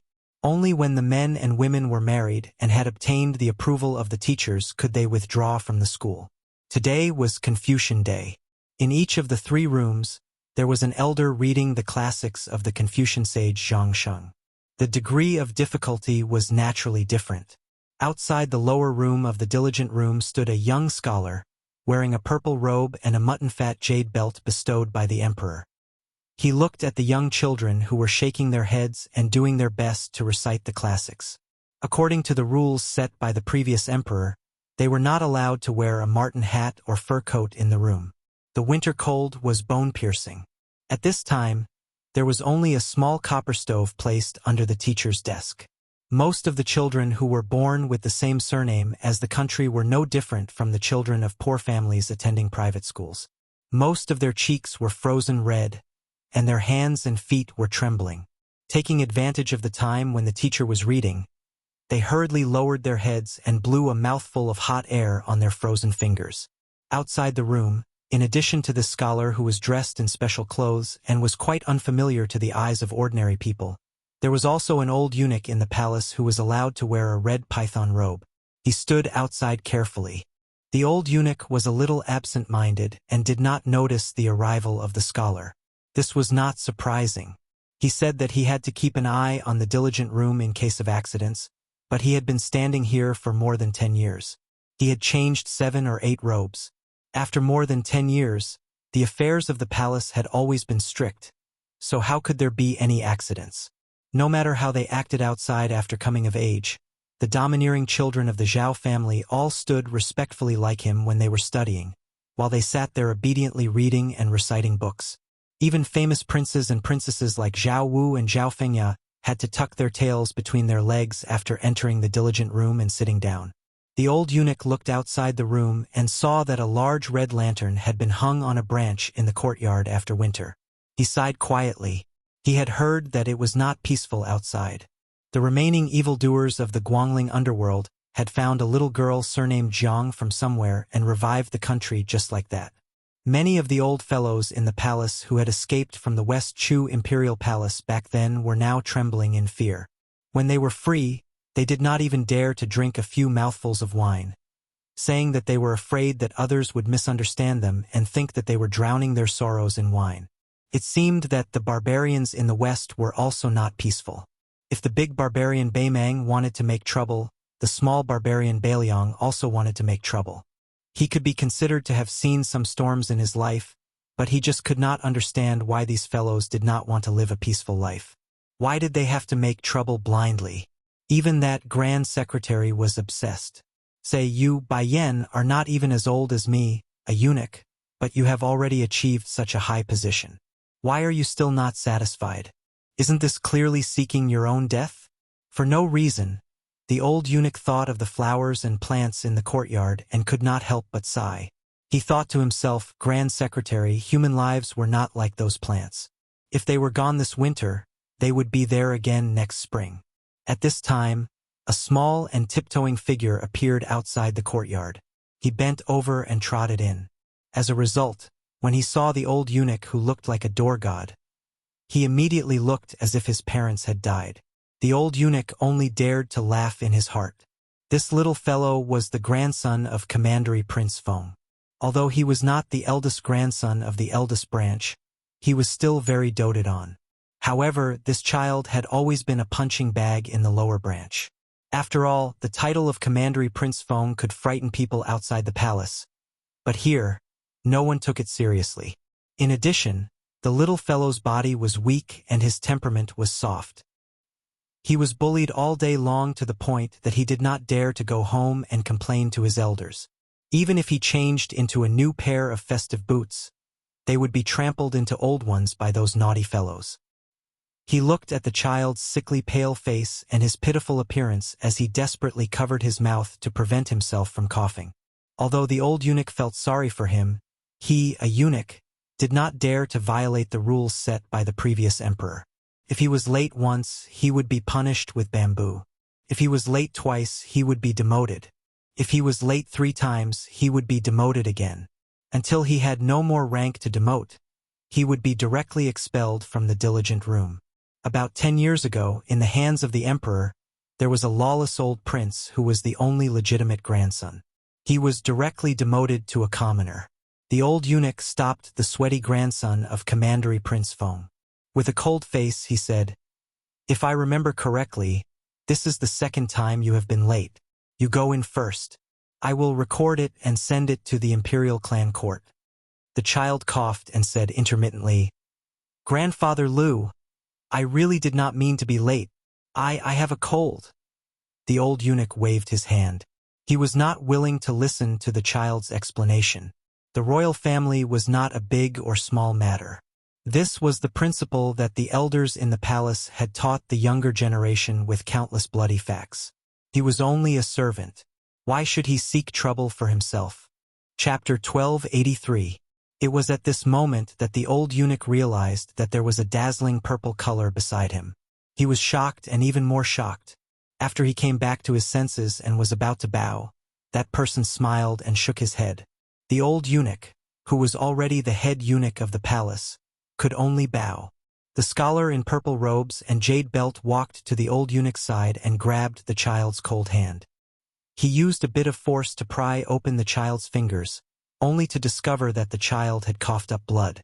The scholar looked at the teary-eyed child and smiled gently. He rubbed the child's head and didn't say anything. He took the child's other hand and crossed the threshold of the lower room. The lecturer in the room was a famous literary figure from the Hanlin Academy. He glanced at the scholar's robes and then at the late child with a displeased expression. However, no matter how far this literary figure had distanced himself from the quarrels of officialdom, he was still somewhat afraid of the deep meaning of the purple robes. He stopped his recitation and reached out to grab a bamboo whip from the desk. With a straight face, he said to the child, "Zhao Li, stretch out your hand." The child was about to step forward to accept his punishment when the scholar, who was no older than 30, said in a warm voice, "Lecturer Han, Zhao Li isn't being naughty. He just caught a cold and coughed up blood at such a young age." Yet, he still insisted on entering the room to study. In the end, this is pardonable. The demotion from the imperial clan court is unavoidable. But can this bamboo punishment be waived? The old scholar snorted coldly. Waive the bamboo punishment? What kind of scandal is this? The scholar still smiled faintly and said, The law is nothing more than human feelings. The old keeper cast a sidelong glance at this latecomer far above the rest junior and sneered. Law, sentiment, and reason. Even Grand Chancellor Qi doesn't dare to say which of the three is more important. I wonder where did Lord Junior Guardian learn from? Chun Wang, who was destined to become the first Lord Junior Guardian of the auspicious talisman era, said calmly. This junior is self-taught and has no teacher. However, Chun Wang secretly believes that as long as there is a reason in the world, there is no distinction between big and small. The Confucian sage Zhang said it, the emperor said it, and even the common people said it. Official Han sneered. Then I'll have to ask one more question. This is a reason that anyone can say, but who can prove it? Chun Wang laughed softly and said, It's nothing more than the 4 words of the conscience of heaven and earth. The heaven is fair, the earth is sorrowful, and the two do not interfere with each other. Man is not a plant. How can he not be heartless? Man is not a beast. How can he not have compassion? Official Han's face was ashen as he tightly gripped the bamboo whip that he had used to beat countless descendants of the Dragon Clan. Other people might respect you and be a bit afraid of you, Chen Wang, but I, Han Yuxing, would not take you, a Bailiang barbarian, seriously. The keeper was just about to explode in anger when he noticed a rare guest standing by the door, clad in a bright yellow robe. He quickly put down his bamboo whip and rose to bow. The other children also rose to their feet and saluted. Greetings, Your Highness the Crown Prince. Zhao Zhuan laughed heartily and said, I've disturbed Scholar Han's teachings. Forgive me. Forgive me. There is one thing I must explain to Scholar Han. Zhao Li's nephew was on his way to the diligent room when I stopped him and inquired about his well-being for a long time, causing him to be delayed. I will personally inform the Imperial Clan Court. As for the bamboo punishment, if Scholar Han is afraid of breaking the rules, I will take the punishment for Zhao Li. Furthermore, this child is suffering from a severe cold. I have to ask Han Yuxing for a leave of absence. Studying is important, but the body is even more important. We study, we study. It doesn't matter if we die from studying. Studying is a good thing, the more the better. But if we die from studying, then it won't be pretty. Han Yuxing hurriedly smiled and said, Your Highness is too serious, too serious. With the Crown Prince pleading for leniency, Han Yuxing didn't dare to argue. He didn't feel that he was insulting the educated. He only felt that if Sage Zhang were alive, he would do the same. Well, didn't Chen Xiaobao say before that the law is nothing more than human feelings? Zhao Zhuan rubbed Zhao Li's little head and said with a smile, Don't forget to ask your aunt for more sweets in the future. Then he let the old eunuch lead Zhao Li to find an imperial physician. He walked with Chun Wang on a dark path. After a moment of silence, he joked, Chun Wang, it seems like you're not happy being the junior guardian. Chun Wang laughed and dismissed it. Zhao Zhuan stopped and looked at this guy. He asked seriously, It's said that a place's environment nurtures a place's people. You and our unyielding Jin Sanlang are both people of Bailiang. Why are you so different? Chun Wang hesitated and shook his head. He said self-deprecatingly, A place's environment also has its own differences. It seems that when Chun Wang, was practicing writing with firewood in the snow, the Right Chancellor was already thinking about how to develop high-quality rice paper. Zhao Zhuan said helplessly, With your personality, who would dare to let you be a local official? This who obviously wasn't referring to him in general. It was referring to him, the Crown Prince who was supposed to be the regent of the country. Chun Wang smiled. If I were to be sent out, I'd at most be a county magistrate. If my official hat was bigger, it wouldn't be stable. Zhao Zhuan patted his shoulder. Do you think I'm stupid to be willing to use a sledgehammer to crack a nut? Chun Wang didn't reply. Zhao Zhuan suddenly asked, How do you evaluate the Grand Secretary and Chancellor Qi? Chun Wang didn't hold back and said straightforwardly, Zhang Julu's personality is strict and fearsome, like the scorching summer. Qi Yanglong's personality is gentle and cute, like the warm winter day. No matter if it's their ability to govern the country or their personal integrity, they are close to saints. It's my honor to be able to be an official with them. Chapter 1284. Zhao Zhuan sighed. It's a pity that a mountain cannot accommodate 2 tigers. Zhao Zhuan quickly smiled. The Minister of Revenue, Wang Xiongui, may go to Guangling as the administrator. Do you have any thoughts about this empty position? In Mao Chun will definitely look down on this small temple, so you don't have to worry about competing with him. The Minister of Appointments, Zhao Yuling, the Minister of Rights, Bai Guo, and the Minister of Revenue, Wang Xiongui. Along with the Prime Minister, In Mao Chun, they were all once the favorite students of Grand Secretary Zhang Julu and Tantanon. Now, only Wang Xiongui, who was publicly acknowledged as the least talented of the 4 scholars of Yonghui, was still persisting in supporting the facade. It sounded like even Wang Xiongui was going to leave, and to become the Guangling administrator, the biggest joke in the world. Even a blind person would understand the meaning of the imperial court's words. To kill a flying tiger, first cut off its wings. Chun Wang only shook his head and said nothing. Zhao Zhuan grunted and reflected. I was too hasty. Not only did I not help you, I even made you the target of public criticism. You're halfway through a journey of 100 li. Zhao Zhuan seemed to be talking to himself. Father is secretly patrolling the borders. It doesn't seem like a good idea to drag it out and delay the court session. Chun Wang, who had once been evaluated by Ma Rong as being prudent, did not say these 2 words. However, Zhao Zhuan looked at the dawn sky in the east, and his eyes were already burning. Regent. After Zhao Zhuan withdrew his gaze, he was once again the gentle and gentlemanly crown prince. He smiled. I heard that Mr. Yuan brought someone with him on his travels. Chun Wang asked, Can I tell you? Zhao Zhuan smiled helplessly. Why can't you and I talk about it? That person is the young phoenix of the Song family, Song Kelly, who is regarded as a fallen phoenix. Chun Wang asked doubtfully, Isn't Song Kelly a county magistrate in a county north of Guangling? This person is quite accomplished in suppressing the bandits. This is an impressive achievement, but it was deliberately suppressed by the higher-ups. Zhao Zhuan took a deep look at Chun Xiaobao. Then, he smiled so widely that his eyes narrowed into a line. He pointed at the cautious guy with his finger and said, Keep pretending. Keep pretending. Others might not be aware of Mr. Yuan's plan. But how could Chun Wang not grasp the crux of the matter? The Song family was destroyed in an instant. No matter how it appeared on the surface or what it did behind the scenes, most of the old foxes in the first 5 or 6 rows of the imperial court actually saw one thing clearly, but those who could see two Chus were really not many. Grand Secretary Darren and In Mao Chun are definitely 2 of them. Next, even if there is only 1 person left, it will definitely be you, Chun Wang. Chun Wang didn't admit anything, but he didn't deny anything either. Zhao Zhuan sighed softly. In Mao Chun, Bai Guo, and Song Dongming were all Mr. Yuan's Minister of Concealment candidates.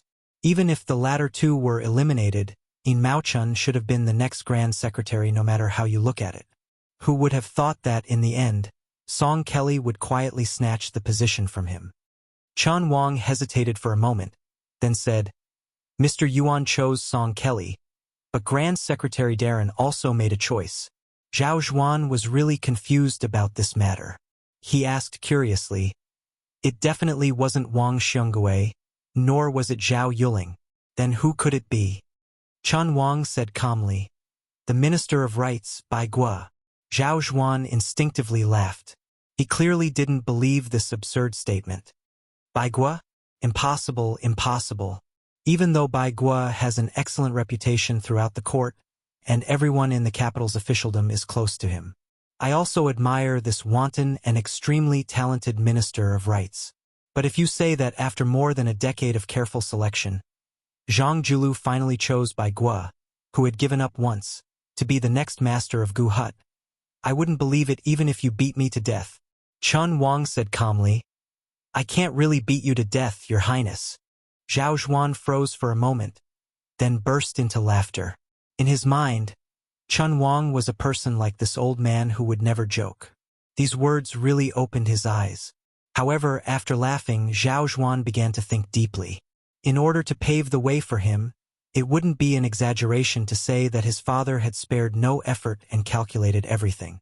Among them, the one that gave his father the most headache and pain was undoubtedly the Minister of Rights, Green Eyes. After Zhao Zhuan acknowledged Grand Secretary Darren's contributions, he had absolutely no good impression of Zhang Julu. Before His Highness the Crown Prince, the fourth Prince Zhao Zhuan was extremely fearful of this Grand Secretary, who had no selfish desires even though he had the power to overturn the court.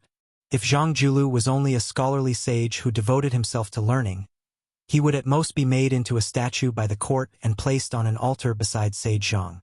It was very simple. However, Zhang Julu was different. He valued merit over learning. He was a typical powerful minister. In the depths of Zhao Zhuan's heart, he felt that Zhang Julu was a lifeless living dead. He wanted nothing more than to stay away from him.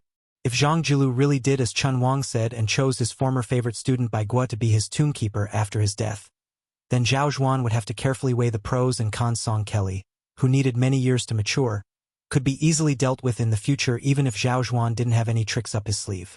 This was just thinking about the future. This was because every new emperor was never afraid of any new officials. They were only afraid of those old officials. It was obvious that Bai Guo could become a great threat close at hand. This was the immediate worry. Chun Wang didn't disturb the crown prince's thoughts. After waiting for a while, seeing that he still hadn't come back to his senses, he quietly turned around and left. After a long time, Zhao Zhuan opened his arms and stretched. He turned his head and didn't see Chun Wang. Zhao Zhuan left alone. The sky was also bright. Chapter 1285. At the end of the first year of Xiangfu, the first snow suddenly fell. If it did not fall, it would be a heavy snowfall. However, compared to previous years, it was said that this year, there were 70 to 80% fewer visitors in and out of Great Peace City. It would probably cause the scattered stalls to make less money.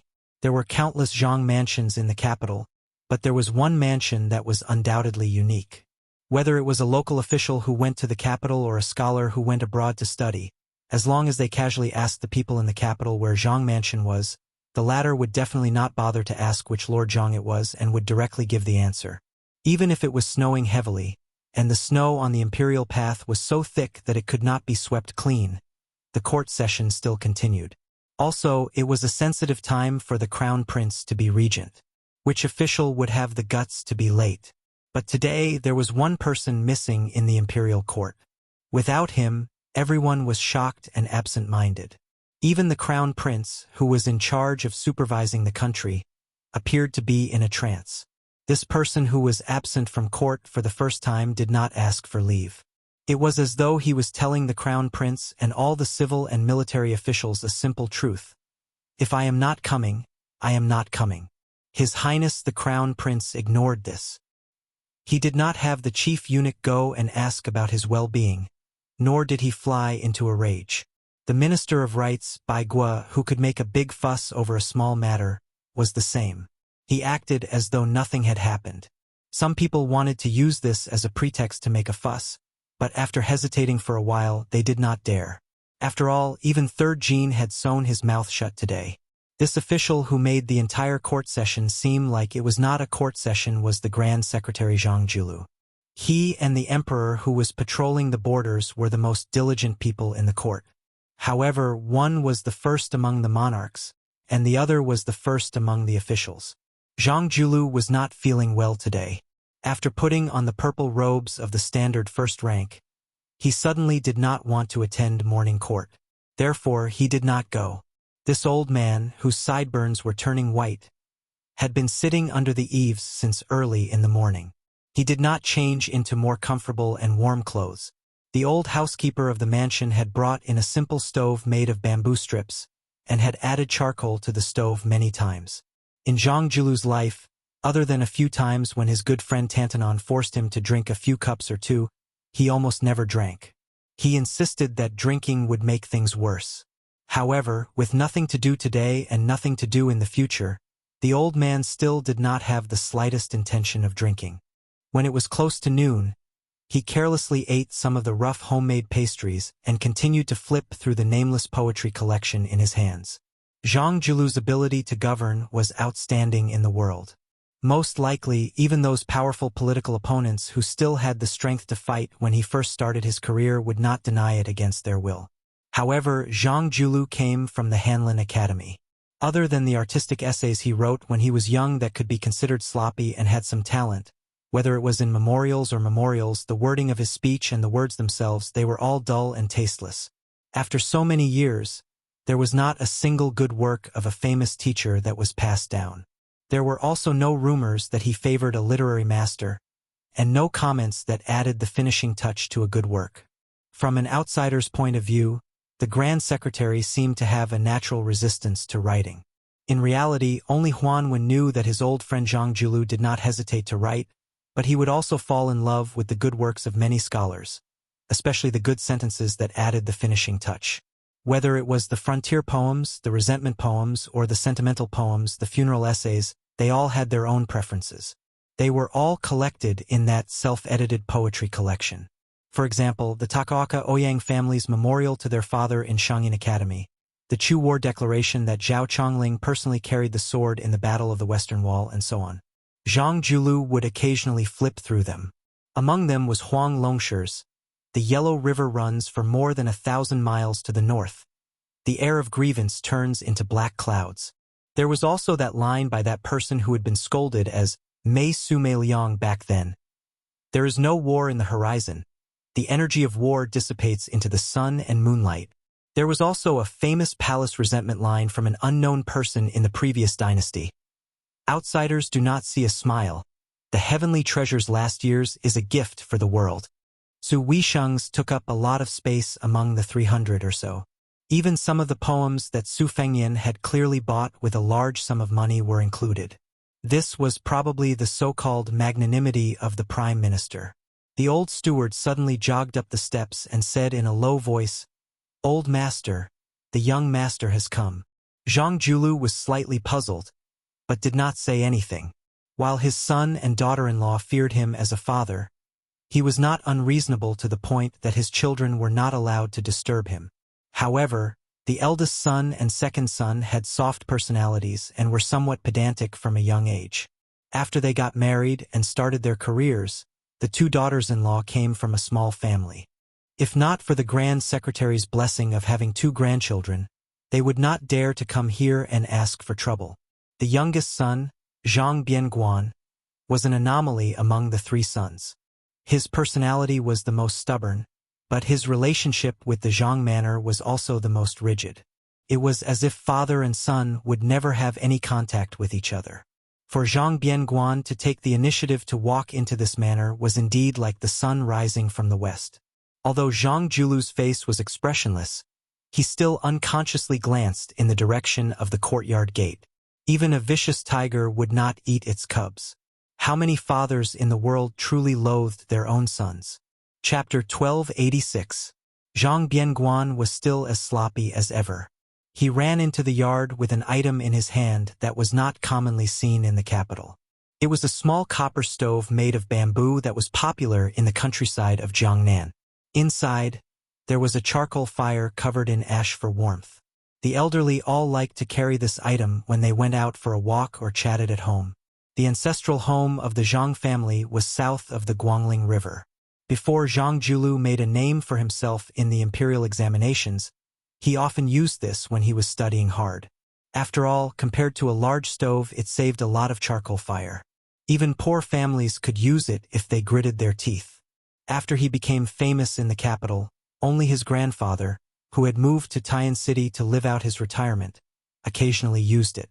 Who knew where Zhang Bianguan had gotten such an old antique from? Zhang Bianguan asked the steward for some new charcoal to pour into the stove. He also shoveled some ash from the large bamboo stove under Zhang Julu's feet. Crouching on the ground, he finished fiddling with it and handed it to Zhang Julu. Zhang Julu was startled. He took it and placed it on his lap. With one hand holding the book and the other holding the stove, the warmth immediately increased. Zhang Bianguan asked for a small stool from the steward and grumbled endlessly. "How old are you? You don't know how to admit your old age. You insist on admiring the snow outside and reading to act like a hero." The steward smiled knowingly and left. These words could only be said by the young master. The other two young masters would never dare to say such things. The old master only needed to give them a slightly impatient glance, and the two young masters, who only knew how to bury themselves in books, would tremble in fear. Even in the summer, it was as if they were walking on thin ice. Zhang Bianguan used an iron pincer to stir the charcoal fire in the stove and said to himself, "I heard from the marketplace that your words as the Grand Secretary are becoming more and more useless today. Many 5th and 6th level minor officials dare to be sloppy. Other than Wang Xionggui's Ministry of Revenue and Ministry of Rights, which can be considered honest, the Ministry of Appointments, Ministry of War, Ministry of Works, and Ministry of Justice all have countermeasures against Zhang Bianguan's policies, especially the Hanlin Academy and Imperial College. Every few days, the noble officials and scholars will come up with a few new poems that borrow from the past to satirize the present. There are even some who say that the emperor is patrolling the borders. Earlier, he went to Liao to clean up the corruption case between the internal and external courts. Now he is going to Jizhou to overturn the case of the Han family. If you want to talk about it, even a basket of them won't be enough." Zhang Julu calmly asked, "Didn't you also say that right now, it's just some low-level officials who are stirring up trouble?" Zhang Bianguan placed his hands on the stove to warm the fire. He didn't even raise his head. Gusts of cold wind rise from underground. If we don't stop it in time, when the evil rain falls on our heads, can we still be saved? Zhang Julu impatiently said, "That's it? If you're done, you can leave." Zhang Bianguan suddenly raised his head. His eyes were red as he asked, "This time, I actually want to talk about two things. First, there was an imperial censor who accused my eldest brother of embezzling fertile land and my second brother of cheating in the imperial examination. Others are cursing you, the Grand Secretary. I don't care, and I don't have the ability to interfere. But why do you have to treat my two brothers so lowly? You clearly have the ability to interfere, so why do you have to swallow your anger? Even if the ending is the same, and I'm just a pile of mud who doesn't care, can't you let my two brothers die a bit more honorably?" Zhang Julu calmly said, "Your second brother cheated in the imperial examination. He said that the 6th place in the provincial examination had an improper origin. Although I didn't incite him to do anything back then, if you think about it carefully, it can be considered true. After all, the chief examiner appointed by the emperor at that time was my disciple. With your second brother's craftsmanship, although it wouldn't be difficult for him to pass the provincial examination, to obtain the title of the chief examiner was no different from a fool's dream. As for your eldest brother embezzling fertile land," Zhang Bianguan angrily said, "My eldest brother, that bookworm, and my eldest sister-in-law, every time they come to the residence, they wear the exact same clothes and jewelry that can be considered valuable. How can they compete with the common people? For the sake of his reputation, your Grand Secretary has never taken a look at eldest brother's official residence. I, Zhang Bianguan, have been there countless times. I know better than anyone what kind of poor life eldest brother and sister-in-law lead." Zhang Julu interrupted his youngest son's words and calmly said, "In the 8th year of Yonghui, I indeed helped your eldest brother purchase 300 mu of fertile land. My method was not honorable, but your eldest brother has always been kept in the dark." Zhang Bianguan was stunned. Then, tears immediately gushed out of his eyes. He muttered to himself, "Why is this? Why do you even have to scheme against your own son?" Zhang Julu looked at the snow in the courtyard. It was a vast expanse of white. No one had swept it away for half a day. Perhaps it was knee-deep. He softly said, "The so-called spring of Yonghui, all the officials in the imperial court are well aware. In the future, those who stand side by side will mostly come from humble families." Zhang Julu put down the book and stood up. He carried the small stove with both hands and muttered to himself, "The rule of humble families having no noble children has already been broken. The significance is great. Compared to the past when the great Emperor Qin established the Qin dynasty, The wandering scholars were no longer rootless duckweeds. However, in the past 800 years, everyone has deeply experienced the advantages and disadvantages of the noble families. In that case, in the next 800 years, will those poor scholars who have jumped over the dragon's gate today reflect on themselves? How much will they reflect on themselves? Poor scholars suddenly become rich and powerful. In the morning, they become field-salaried workers. In the evening, they ascend to the hall of heaven. Do you really think that anyone can control their own hearts in the dyed vat of officialdom? It is precisely these barefooted people who stand at a high position. Once they do evil, they have no bottom line. Zhang Julu smiled and said, "This door was opened by me, Zhang Julu." Then, looking at me, Zhang Julu, the Grand Secretary of the Imperial Court, who has been in power for 20 years, I have lost my reputation because of the corruption of my descendants. Does this count as giving a dose of refreshing medicine to the poor scholars and officials who have ascended to the Imperial Court in the future? Chapter 1287. Zhang Bianguan slowly raised his head. With tears streaming down his face, he said in a trembling voice, "Father, you are always so high and far-sighted, saying the loudest words under the heavens, doing the boldest things under the heavens. But have you forgotten to turn around and look down at us, your children?" Zhang Julu did not turn his head to look at his youngest son. He sneered and said, "What, are you afraid? That's right. Who in this world is not afraid of death? Even those upright officials who frequently ask their families to prepare coffins and then generously go to their deaths are also afraid of death. For some reason, I thought of an interesting matter. Some of the officials who had been thrown into the imperial prison were not afraid of death, but they were more afraid of dying without knowing why. Almost all of them used charcoal pens to write suicide letters on the walls of the prison. Perhaps the common people did not know that a charcoal pen in the imperial prison cost several hundred taels of silver to buy. For the poorer ones, it was not a problem for them. Dipping their fingers in blood, they were still able to write a letter in blood that was both praiseworthy and tragic. Your eldest brother is inflexible. He cannot do this kind of thing that can accumulate prestige the most. Your second brother is slightly more clever. If he is lucky enough to become an upright and noble official, he would not dare to do it even if he wanted to. As for you, Zhang Bianguan, you probably feel it is beneath your dignity to do it? Zhang Bianguan stood up and snatched the small stove from Zhang Julu's hands. He fiercely smashed it into the snowy ground below the steps. The raging charcoal fire that rolled out of the stove quickly dissipated. Zhang Julu did not care about this son's disobedient behavior, not to mention licking his children's affection. He even wanted to personally serve his son's 3 bowls of death rice. Even if his son wanted to beat him, the Grand Secretary, a few times, it did not seem to be a big deal. Zhang Julu slowly turned his head. Looking at his ashen-faced youngest son, he asked, "Do you really think your eldest brother and second brother do not know the situation of the imperial court at all? Do you really think they do not know the fate of the entire Zhang family? Only you, Zhang Bianguan, can be smart all your life, but they can't be smart for once?" Zhang Julu retracted his gaze and sneered, "Then you are too self-righteous. Among my sons, you, Zhang Bianguan, are the most thoughtful. But your 2 brothers are pedantic. But how can they be stupid?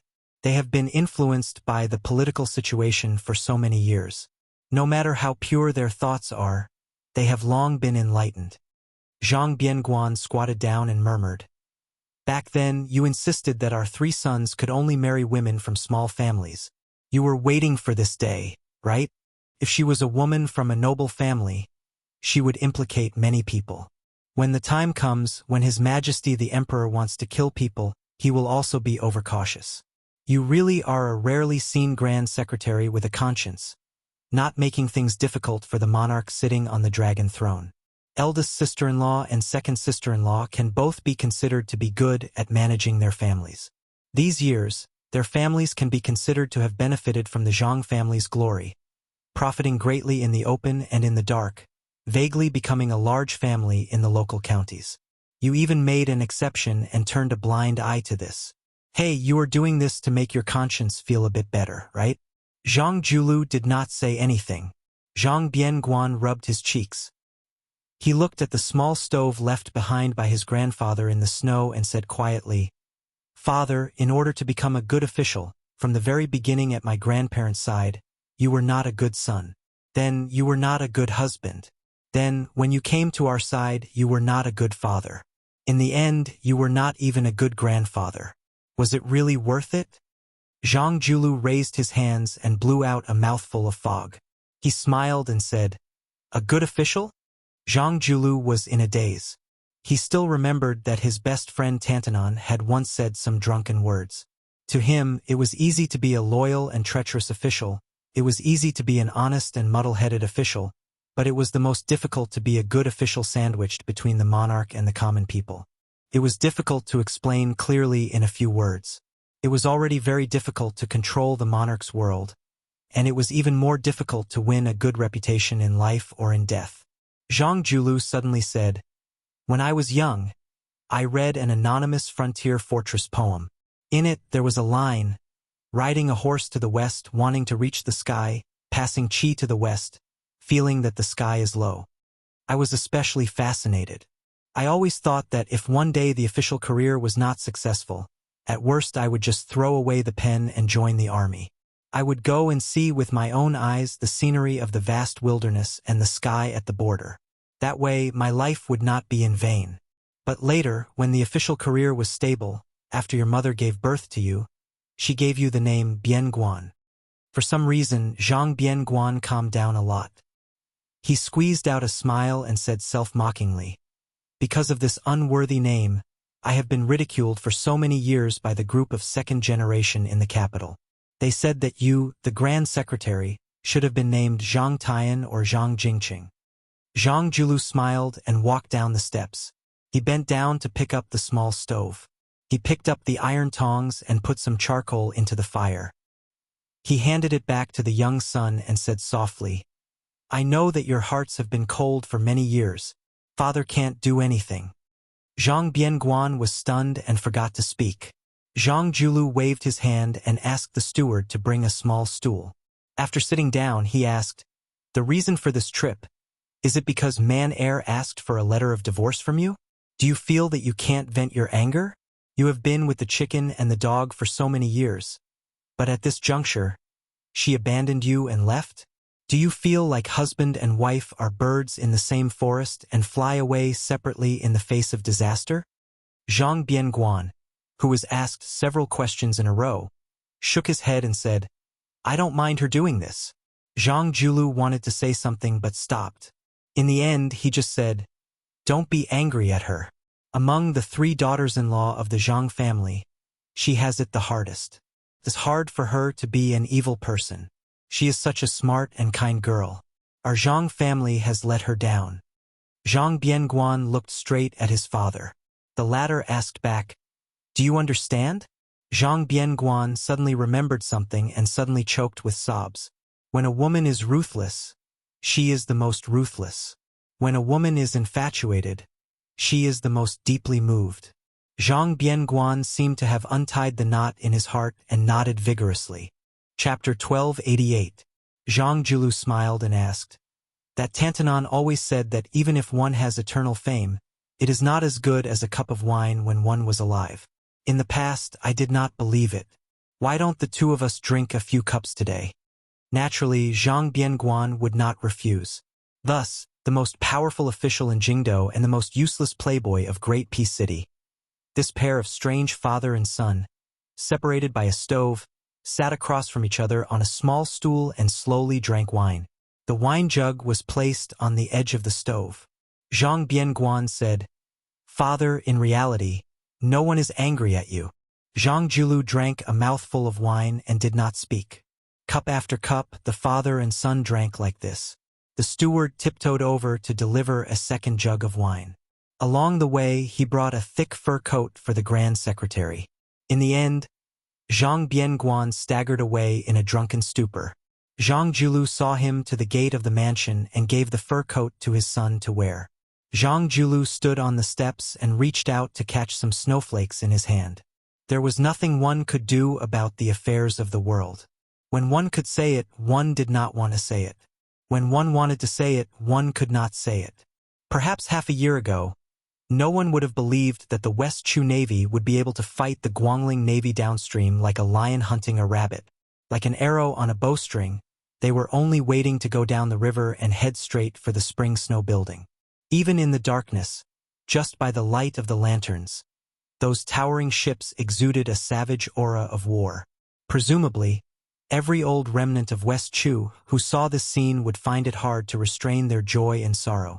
For 20 years, the world had only heard that the Bailiang cavalry was the best in the world. Did anyone remember the majestic sight of the Dechu Navy of the past? In the last few months, there had been an endless stream of old remnant people walking or riding carriages to the riverbank to look at this scene from afar. They either knelt or clasped their hands, all of them weeping and then laughing madly as they returned home to tell their old friends. Chao Chongqing personally commanded the navy. The Divine Phoenix was named after the capital city of Dechu.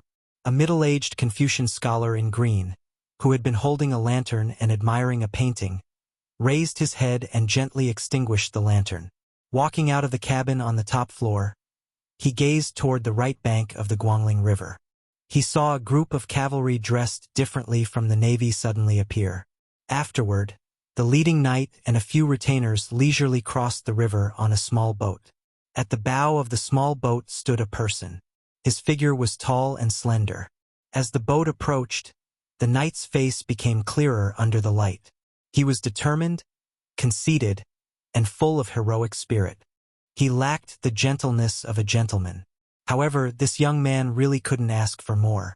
It would be strange if he was just a kind and gentle scholar who could trample the territory that Zhao Yi had painstakingly built for more than 10 years in 3 months. One of the deputy commanders of the Dechu Navy, Song Yuanhang, stood beside the Confucian scholar in green. After seeing the uninvited guest, he did not hide his displeasure at all.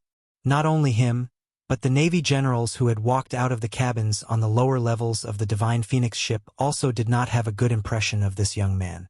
It was not a bad thing for a young man to show off his ability, but to be so arrogant that he did not consider the rules as rules was rather annoying.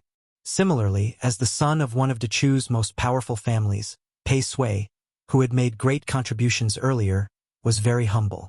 Ko Jianghuai, if it weren't for this person in charge of the navy helping him smooth things over, he would have long rolled up his things and scrammed back to Shangyin Academy to read his books on the art of war. Earlier, he had repeatedly disrupted the plan and acted on his own initiative to move troops and generals. Not to mention that he had come to visit the navy tonight and he didn't even give a greeting? Did he really think that the great Dechu couldn't accomplish great things without one Ko Jianghuai?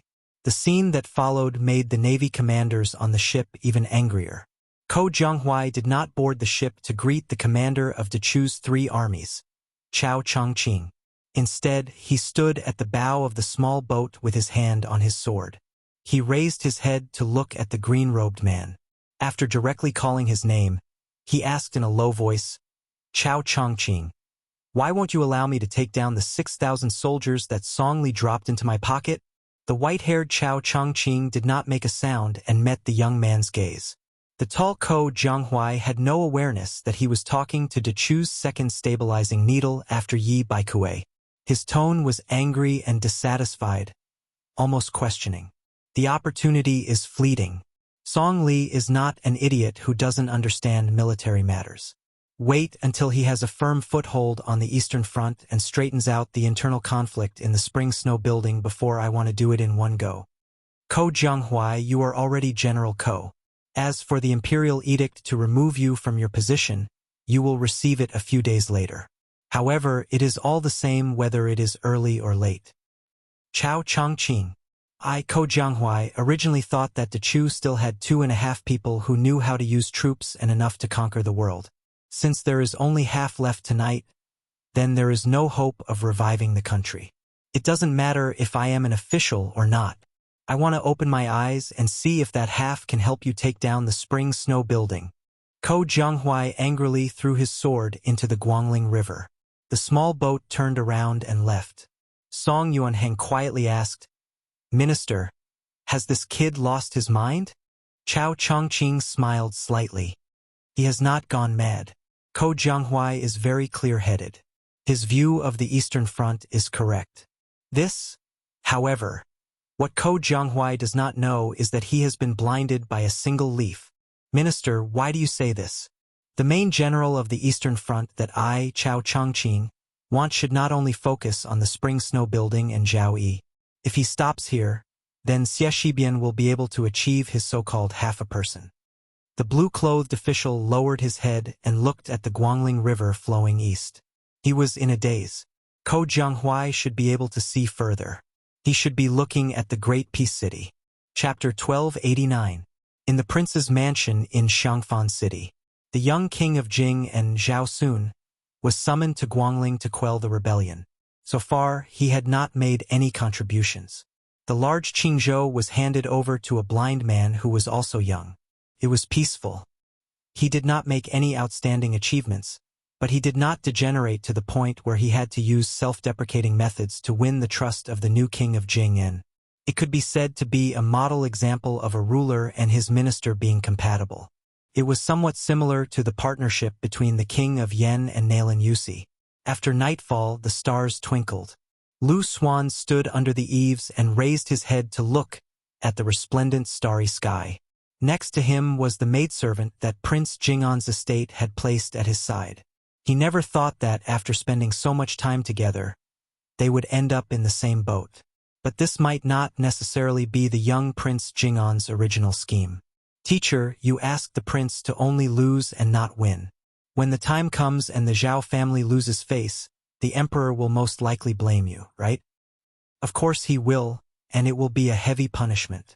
Then why did the prince agree? When the old and the new take over, the new emperor will bring in new officials. The close and distant relationships of the past will be overturned. Often it is not about contributions, only loyalty. It is about enough to use a few thousand lives in Qingzhou to show loyalty. When the old emperor deliberately suppresses someone, it is to pave the way for the new emperor to use. Otherwise, who will remember the good of the new emperor? Most of the wise emperors who retired from the stage in history liked to do things in such an obscure way because they were worried that the new emperor would have no one to use. Also, chaos is inevitable. After His Royal Highness loses this time, other than expressing his stance with the emperor and the crown prince, he can also take the opportunity to remove himself from the chaotic world and observe the changes quietly. Teacher, do you count as a scholar who knows everything in the world without going out? I, as a teacher, am still lacking compared to Mr. Yuan of Great Peace City and Mr. Nalin of the King of Yen. Teacher, you are too modest. Blind Lu Su smiled but did not speak. Teacher, tell me some more principles. Although I don't understand, I like to hear them. How can there be so many principles? I am just full of complaints. Teacher, don't be angry when I say this. If one day Wang Ye uses me to threaten Mr. can rest assured. Isn't it difficult to use a dead person to threaten a living person? Don't do anything stupid. If you kill yourself with Zhao Sun's personality, I won't be far from death either. Otherwise, he won't be able to sleep well with a so-called confidant that he can't control. Sir, are you helping me find a lame excuse to live? You're not stupid, but to be honest, this reason is not lame. Sir, you're a good man. Are you tired of living like this? What's so tiring about it? At the very least, it's easier than cheating people by gambling in Yongzi Alley a few years ago. Sir, I think you have great wisdom, but I can't tell whether you're wearing new clothes or old ones. I'll know if I touch it. After taking it off. See no evil. Sir, don't you like to say that you're blind? Lu Su suddenly laughed. Then he said softly, Zhao Sun, Huainanzi is called a beautiful jade. But if you break it down, isn't it a Sun emperor? Lu Su sighed. The backbone of us scholars will be broken in a few days. It was the same night, but far away at the border. Along with the sound of horse hooves in the distance, Ji Zhou's wild goose castle, which was not inferior to a border town, was like a giant beast that had been awakened. Almost instantly, countless lanterns and torches lit up at the same time, illuminating the castle as bright as day. There was a moat outside Wild Goose Castle. As the city gate was opened, the bridge was slowly lowered. The 7 or 8 riders did not need to wait for a moment before they rode their horses onto the bridge and entered Wild Goose Castle. Inside the city gate, a large group of Li family members were kneeling in Wild Goose Castle. There was the reclusive old castle master Li Chulin, the eldest son Li Yuanya who had specially rushed home from Jishi, and a group of elders who were rarely seen. No one was absent. Other than Li Huali, the eldest son Li Huali who had suddenly died after traveling south to Jiangnan.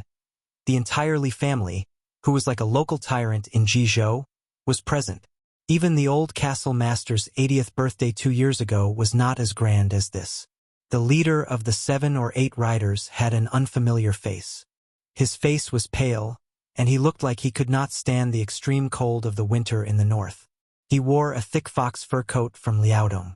Probably because he was old, he had already nurtured his loftiness to be very restrained and did not give off an overbearing feeling. Other than the father and son pair, Li Chulin and Li Yuanya, no one in Wild Goose Castle knew the identity of this graceful man. However, with the help of the brilliant lights and the corner of their eyes, the others could still see some clues. The rider behind the man who was acting as an attendant was actually the only great pillar of Liang, General Gu Jiantang. The members of the Li family kneeling on the ground, other than the ignorant teenagers and ignorant children, all guessed the identity of this man. For a moment, their eyes were filled with awe, anxiety, and pride. What a great honor it was to have such a distinguished guest visit them. How glorious was it to bring glory to their family. Perhaps because Gu Jiantang had reminded them before, Li Chulin and Li Yuanya only knelt to welcome him and did not greet him superfluously. The man dismounted from his horse and smiled warmly. The north is cold, and the land is cold. Besides, the records of rights of the king states that 80 strokes of the rod should be used in court. Old castle master, please rise. Everyone else don't kneel. The 6 riders behind him dismounted at the same time. General Gu Jiantang, who was in light armor and carrying a saber, stepped forward silently and helped the man lead his horse. Li Chulin stood up carefully. Every wrinkle and crevice on his haggard and dignified face seemed to emit a strange brilliance. The old man, who was particularly tall, still bent slightly after getting up. He probably did not dare to let the man 5 steps away raise his head and speak. In terms of physical condition, Li Chulin, who was 80 years old but was still strong, looked more like a young man than the man in front of him. At least, Li Chulin gave others the impression that his heroic spirit had not diminished in the past. On the other hand, the guest who visited Wild Goose Castle in the middle of the night seemed to be unable to hide his exhaustion. Especially with the invisible contrast of the martial arts grandmaster Gu Jiantang, he seemed to be even more lethargic. Chapter 1290. As the man moved forward, the group started to break apart. At the same time, there was a suspicion that they were trying to steal the show. The man in the fur coat walked at the very front and called for the old castle master, Li Chulin, to accompany him. Gu Jiantang held a horse in each hand and followed closely behind. Then came Li Yuanya. These 4 people slowly walked at the front. Then came the 5 riders who each held heavy military power on the northern border of the dynasty. Finally came the old and young members of the Li family. Because the sight of the 5 people holding the horses was blocked, the Li family members who couldn't go to Gu Dezhugu's side to see what was going on started to look at the backs of these people. The old man with the sharp eyes of Yen Bao recognized most of them and guessed the rest. He couldn't help but be speechless. These 5 people were all important figures in the military who held the title of general with real power. The lowest official was rank 4. It could be said that if these 5 people died at Yanbao, then the northern border of the two Liaos would be half paralyzed. However, with Gu Jiantang, who was the number 1 blade user in the world, holding the line, it would be difficult for these 5 generals to die even if they wanted to. Other than having high positions and power, these 5 riders had one thing in common. Compared to the old generals like Yang Xinxing and Yan Jinchuan, although their military achievements and fame were not as great, they won because they were young. The oldest was less than 50 years old, and the youngest was only 30 years old. The battlefield at the border didn't care about age and experience more than the court. Therefore, it could be said that these 5 were destined to become the future military pillars of the Liang imperial court. Perhaps the next minister of war of Great Peace City would emerge from among them. The man walked on the smooth road paved with large green stone slabs. He raised his head and looked at the numerous fire dragons that stretched up from the lanterns. He sighed softly and said, "This is the first time I have entered Ji province in my life. I should have come earlier. My Zhao family is about to conquer the world.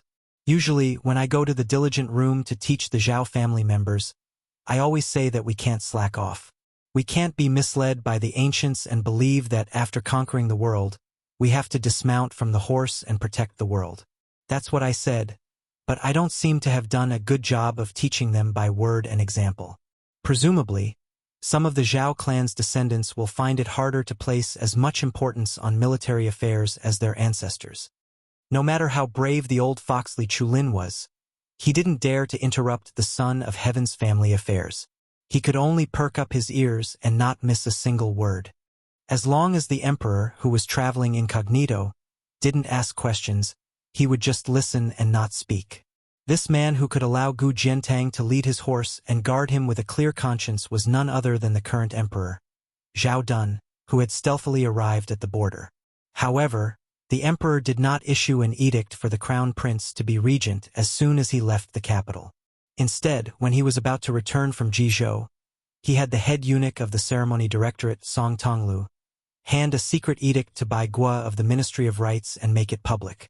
The edict was ambiguous, and it was enough for the purple-cloaked officials in the officialdom to chew on. This was the first time the old man had seen the emperor with his own eyes, and his heart palpitated violently. That year, the execution of the entire Han family had caused turmoil in Jizhou. The Li family of Yanbao, who had a marriage alliance with the Han family, had also been implicated. At that time, Li Chulin, who had yet to vacate the position of family head for Li Yuanya, was extremely vicious and merciless. Not only did he tie up the young couple and bring them to the execution ground in Jizhou's capital, he didn't even spare their young children. In the end, the two children, who should have been surnamed Li, were beheaded along with their parents. Thinking about it now, although Li Chulin felt somewhat guilty, he didn't regret it in the slightest. Under the strife of the general situation, the lives of a few innocent people didn't count for much. In just one night, the Han family, who had been loyal for hundreds of years, had become a traitor who had betrayed the country. For the past 10 years, everyone in the imperial court had said that it was the blue-eyed grand secretary who had harmed the public interest. It had even turned into one of the most powerful crimes that the imperial censorate had used to impeach Zhang Julu. This made the old man, who liked to read history in his spare time, feel somewhat distressed. In the past dynasties, there had always been treacherous officials who manipulated power and deceived the public. In the end, they were executed under the law and never dared to say how muddle-headed the emperor was. To be honest, Li Chulin admired the Grand Secretary who was in the center of the imperial court but kept himself clean in all aspects. If it weren't for Zhang Julu's insistence on supporting the northern border and using half of the imperial court's taxes to support the northern border, the old minister of war behind him wouldn't have been able to handle the situation so easily. As for why the current emperor had to make such an unnecessary move to visit Yanbao, after Li Chulin received Gu Jiantang's handwritten secret letter, he had a private meeting with his eldest son, Li Yuanya. There were only 3 answers he came up with. Firstly, the imperial court of Zhao, or rather, the emperor, had to provide evidence that could convince the public in Ji province in order to redress the Han family's innocence. Yanbao was an old and wealthy family that had been rooted in Ji province for generations, and was also one of the victims in the past. If the Li family stood out and spoke at this critical moment, it would be more ironed out than the impeachment of the Right Chancellor of the Imperial College. It would also win more sympathy from the imperial court. It was an irresistible trend for everyone to push the wall that was down. However, not everyone had the right to push the high wall of the Zhang family that had stood in the imperial court for over 20 years. Furthermore, the Yuzhou side was restless. Currently, there were some extreme actions that crossed the border. Tens of thousands of riders had entered Ji province. Naturally, the imperial court would have to guard against the young man from Beiliang's Su family. With the departure of the old general of Ji province, Yang Shenxing, the Li family of Yanbao, who had 7,000 to 8,000 private soldiers, would naturally fall into the eyes of the imperial court. Both father and son guessed that it was a personal matter of the emperor. After the previous 2 times where he personally led the troops and returned with no results, the current emperor had never patrolled the borders. He had not even gone to the prosperous Jiangnan. The people mistakenly thought that the current emperor only cared about internal affairs and did not care about military exploits on the borders. This was definitely the view of a country bumpkin. Li Chulin had always believed that the current emperor had an extremely strong desire to conquer Beimang, because this was the only feat that could prove that he could stand shoulder to shoulder with the late emperor. Emperor Zhao Dun gradually ascended along the green stone path. Yanbao's path also had the reputation of being the path of blue clouds. All the officials of Ji province would take this path in hopes of good luck. However, to the person sitting on the dragon chair, the meteoric rise that the officials dreamed of was not even worth mentioning. Li Chulin was shocked. It was said that the emperor did not forget to train his body in addition to working hard. The people of Ji province all thought that this man, who was only 50 years old, could continue to sit on that chair and look south for another 10 to 20 years. How could his physical strength be so weak? He actually had to pant after every 100 steps? Could it be that the prosperous Liyang was about to change? It had to be known that Liyang could not be considered peaceful. There were internal and external troubles. Outside, there was Beimang's million-strong cavalry eyeing them covetously. Inside, there was the revival of West Chu. Even more inside, the imperial court was in a state of crisis. Everyone was in danger. If something were to happen at this time, Li Chulin did not dare to think any further. He was afraid that the emperor beside him would notice if he revealed even the slightest abnormality. Yanbao was like a mountain. It went up layer by layer and climbed steadily. His Majesty stopped to rest at a pavilion with a wide view halfway up the mountain. He reached out and tightened his grip on the thick fur coat. After a long silence, he glanced to the west and suddenly said, "Old castle master, you must have a plan to deal with my uninvited visit. However, you are probably overthinking and wrong. I might as well tell you the truth. The reason I came to Yanbao was to take a closer look at that place." The old fort master of Yanbao Castle seemed to be shocked. He subconsciously straightened his back and then quickly bent down heavily. The old man, who was used to the ups and downs of life, trembled in fear and did not dare to speak. The emperor waved his hand. Gu Jiantang walked forward a few steps. Li Chulin tactfully retreated and waited at the bottom of the steps. The emperor coughed a few times. His tone was somewhat difficult. "Jiantang, I have changed my mind. Follow me back to the capital tomorrow. When the time comes, you will send him off. Since I do not dare to see him, and none of the civil officials in the imperial court are worthy, I have thought about it. Only you, a general with the title of Pillar of the State, are worthy. I actually know a little about the thoughts he has buried deep in his heart." Gu Jiantang said calmly, "Does your Majesty have any words to pass on?" The emperor hesitated and said self-deprecatingly, "Just tell him that the Dun in Zhao Dun's name is worthy of the world. Only he, Zhang Julu, is ashamed." Chapter 1291. The arrival of the Emperor Zhao Dun and the Crown Prince Zhao Zhuan took advantage of the situation to govern the country. The Liyang court did not become turbulent because of this. On the contrary, under the direction of the Crown Prince Zhao Zhuan, as well as the strong support of the Crown Prince Yin Maochun and the other Eternal Hui Spring officials, the court even showed signs of greater vitality than before. Zhao Zhuan showed the same diligence as the current emperor. He never missed court meetings, sat through the night, and frequently summoned his officials. The Crown Prince did not disappoint and showed the presence of a wise ruler. Imperceptibly, the heavy haze that covered Great Peace City at the end of the first year of Auspicious Talisman faded slightly. Under Zhao Zhuan's management, a series of dazzling and far-reaching changes in power unfolded in the center of the dynasty. Qi Yanglong, as everyone expected, became the head of the secretariat, which had always been empty, and became an extremely rare prime minister in Liang's history. Together with Zhang Julu, the leader of the secretariat, he was called the Grand Secretary by the people of the capital. Wang Xiongui, who had always been a tiring official in the capital and had been promoted to Minister of Revenue, was sent out to become the Guangling Taoist administrator. At the same time, Zhao Yuling, who was also from the Yonghui era, resigned as the Minister of Personnel and was promoted by half a rank, entering the Secretariat to assist the old head of the Secretariat Qi Yanglong. Yin Maochun, the head of the Hanlin Academy, who had always been known as the Crown Prince but was actually only a rank 3 official, finally took a substantial step forward. Not only was he given the title of Grand Secretary of the Hall of Harmony, ranked second out of the 6 Grand Secretaries of Liang, he also took over as Minister of Personnel.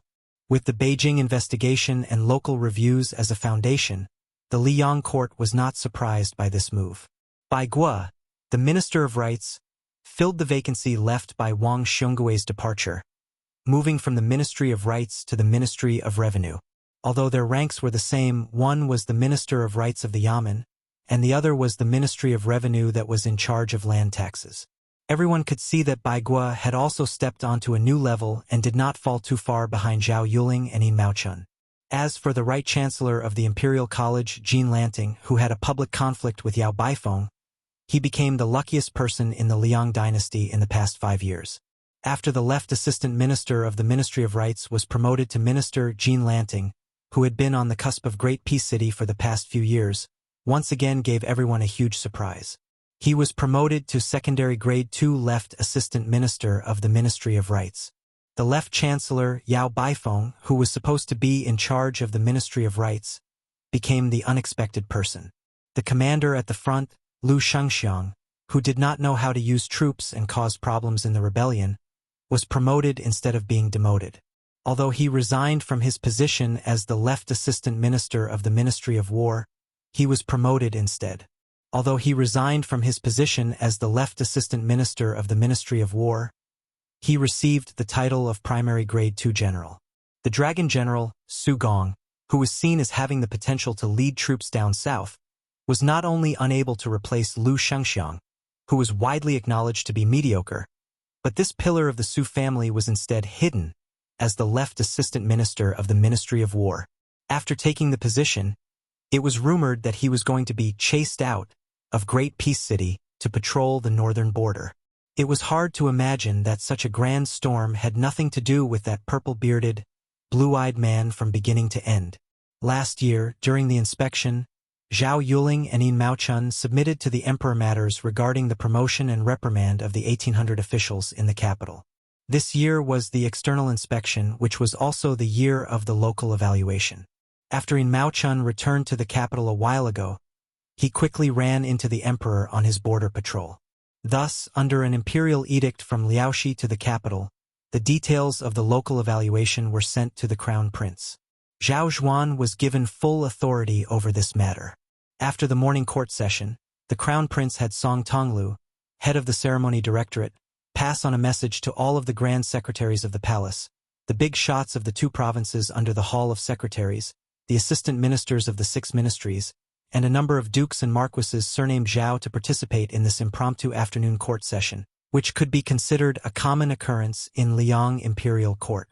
In the meeting room, the 3 officials of the Ministry of Personnel, the Ministry of Personnel's Merit Auditing Department, the Ministry of Appointment Examination Department, and the newly appointed Merit Auditing Department were responsible for reporting the specific situation. The Crown Prince and the 20 or so most powerful dukes and marquises in the Liang dynasty passed around the files one after another. There were also several eunuchs, including the ceremony directorate, who were present to listen. These eunuchs, who wore bright red python robes, were mainly responsible for adding charcoal and changing the refreshments. Grand Secretary Zhang Julu was invited, but did not attend. In the warm room, there were not many new faces, but many of the old faces had changed into brand new official robes and court robes. It was not the new year, but there was already a new atmosphere. The former Minister of Personnel, Zhao Yuling, was already one of the few first-rank officials. Today, he sat beside the head of the Hall of Secretaries, Qi Yanglong. Intentionally or unintentionally, he glanced at Yin Maochun, who was also of Zhonglu origin. When he lowered his head and leisurely drank his tea, the corners of his mouth quietly curved up. A certain someone had been called the Prime Minister for more than 10 years. Today, he was only the Minister of Personnel of the External Court, nothing more than eating the leftovers from his own leftovers. The dust had more or less settled, but didn't he still not lose the title of Prime Minister? When would he be able to take on the role of Prime Minister in reality? In the spring of Eternal Hui, it was publicly acknowledged that Bai Guo was the most talented, but Yin Maochun was the most suitable. However, I, Zhao Yuling, am now a step ahead of him. The so-called Grand Secretary of the Palace of Harmony that Yin Maochun has is nothing more than the Emperor's alms to compensate you for not being able to become the head of the Palace of Secretaries. Chapter 1292. In truth, half a month ago, Zhao Yuling had been secretly worried. He was not afraid that Yin Maochun, who had been dormant for many years, would amaze the world with a single brilliant feat. What he was afraid of was that Yin Maochun would continue to be suppressed in the Hanlin Academy.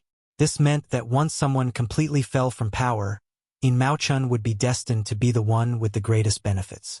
Now that the court had given him the Minister of Appointments and the Grand Secretary, Zhao Yuling, who was familiar with the thoughts of the Emperor, could be at ease. Slightly moistening his throat, Zhao Yuling, who was in a good mood, twisted the lid of his teacup. Out of the corner of his eye, he casually sized up the new Minister of Revenue, Bai Guo. He had never seen this disappointing fellow as an enemy.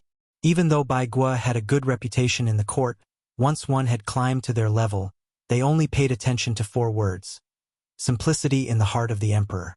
As expected, Bai Guo had not been able to enter Tantanan's subordinate province, and he had not been able to obtain the position of First Minister of the 6 ministries.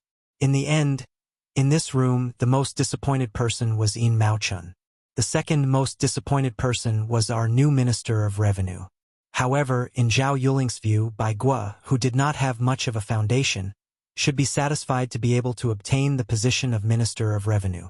Zhao Yuling raised his eyelids and just happened to see the bearded young third minister Jin looking over. Zhao Yuling's face was expressionless. The newly appointed left assistant minister of rights, Jin Lanting, hurriedly smiled in greeting. Zhao Yuling did not pay him any attention. He turned around and put down his teacup, laughing coldly in his heart. Did a lucky fellow who had relied on crooked methods to barely make it to the center of the dynasty really think he could last forever? In the court, one was not afraid of the battles between gentlemen, or even between factions. However, the greatest taboo was to make enemies everywhere because of personal grudges. Coming from a small, unknown noble family in Beiliang, in just a few short years, he had angered Huan Wen and Yao Baifeng. Even if he managed to use his influence to take down someone, could he, Jin Lanting, clean up the mess afterwards? Other than Jin Lanting, who was attending such a high-level court meeting for the first time, there was another official who was even more unfamiliar to Great Peace City than Jin Lanting. That was Su Gong of the Gumu family of Gangnam-do. As the assistant minister of the Ministry of War, he was still a famous general even though he had missed the Spring and Autumn War. At this moment, he was sitting upright beside his superior, Liu Baijia. His eyes were focused on his nose was focused on his heart, and his expression was firm and rigid. Compared to the elegant bearing of the Tongxi sword immortal Lu Shangshu, Su Gong was more like a military general on the battlefield. His body was tall and sturdy, and his appearance was rough. His ascension this time was the most confusing of all the officials who had changed positions. Logically speaking, Su Gong did not have any great achievements, nor was he Gu Jiantong's direct line of command. He did not have any big tree in the court that he could rely on, so he should not have been included in the Jingdo court. But this time, he had suddenly appeared out of nowhere, and then was quickly expelled from the capital. This made Su Gong seem even more like a joke. The court meeting only came to an end at dusk. The Minister of Works and the Assistant Minister of the Ministry of Justice, both in their 60s, could not hide their fatigue. Crown Prince Zhao Zhuan ordered the ceremony directorate to have the imperial kitchen send over some food. During this time, all the officials could find time to rest or walk out of their rooms to get some air. Huan Wen was an important official with sufficient experience, reputation, and achievements. Naturally, he would not be as reserved and uneasy as the assistant ministers of the 6 ministries. He was the first to leave the room. Crown Prince Zhao Zhuan quickly rose and walked out quickly. He called out to Tantanan with a smile, and then they walked out together. This scene, in the eyes of those who paid attention, could not help but cause their imaginations to run wild. Jean Lanting sat in his seat without moving. He also did not take the initiative to exchange pleasantries with any of the seniors in the room. He seemed particularly lonely. In the corridor outside the room, Huanwen smiled and asked, "What matter does your highness have?" There was no one around. The crown prince blinked and secretly made a gesture of raising his cup to drink. Huanwen was not polite. He chuckled and said, "That would be great." The two of them walked to a distant side room. Behind them was the head eunuch of the ceremony directorate, Song Tonglu. The crown prince hesitated and then said, "The position of the right chancellor of the Imperial College is temporarily vacant. Master Yao has not recommended anyone for the position. Does Tantanan have any suggestions?" Huanwen was stunned. Crown Prince Zhao Zhuan smiled and did not speak.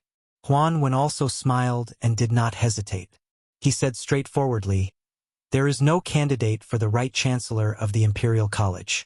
The province under my tutelage is lacking a satisfactory assistant official. Coincidentally, I can take this opportunity to ask for someone from your highness."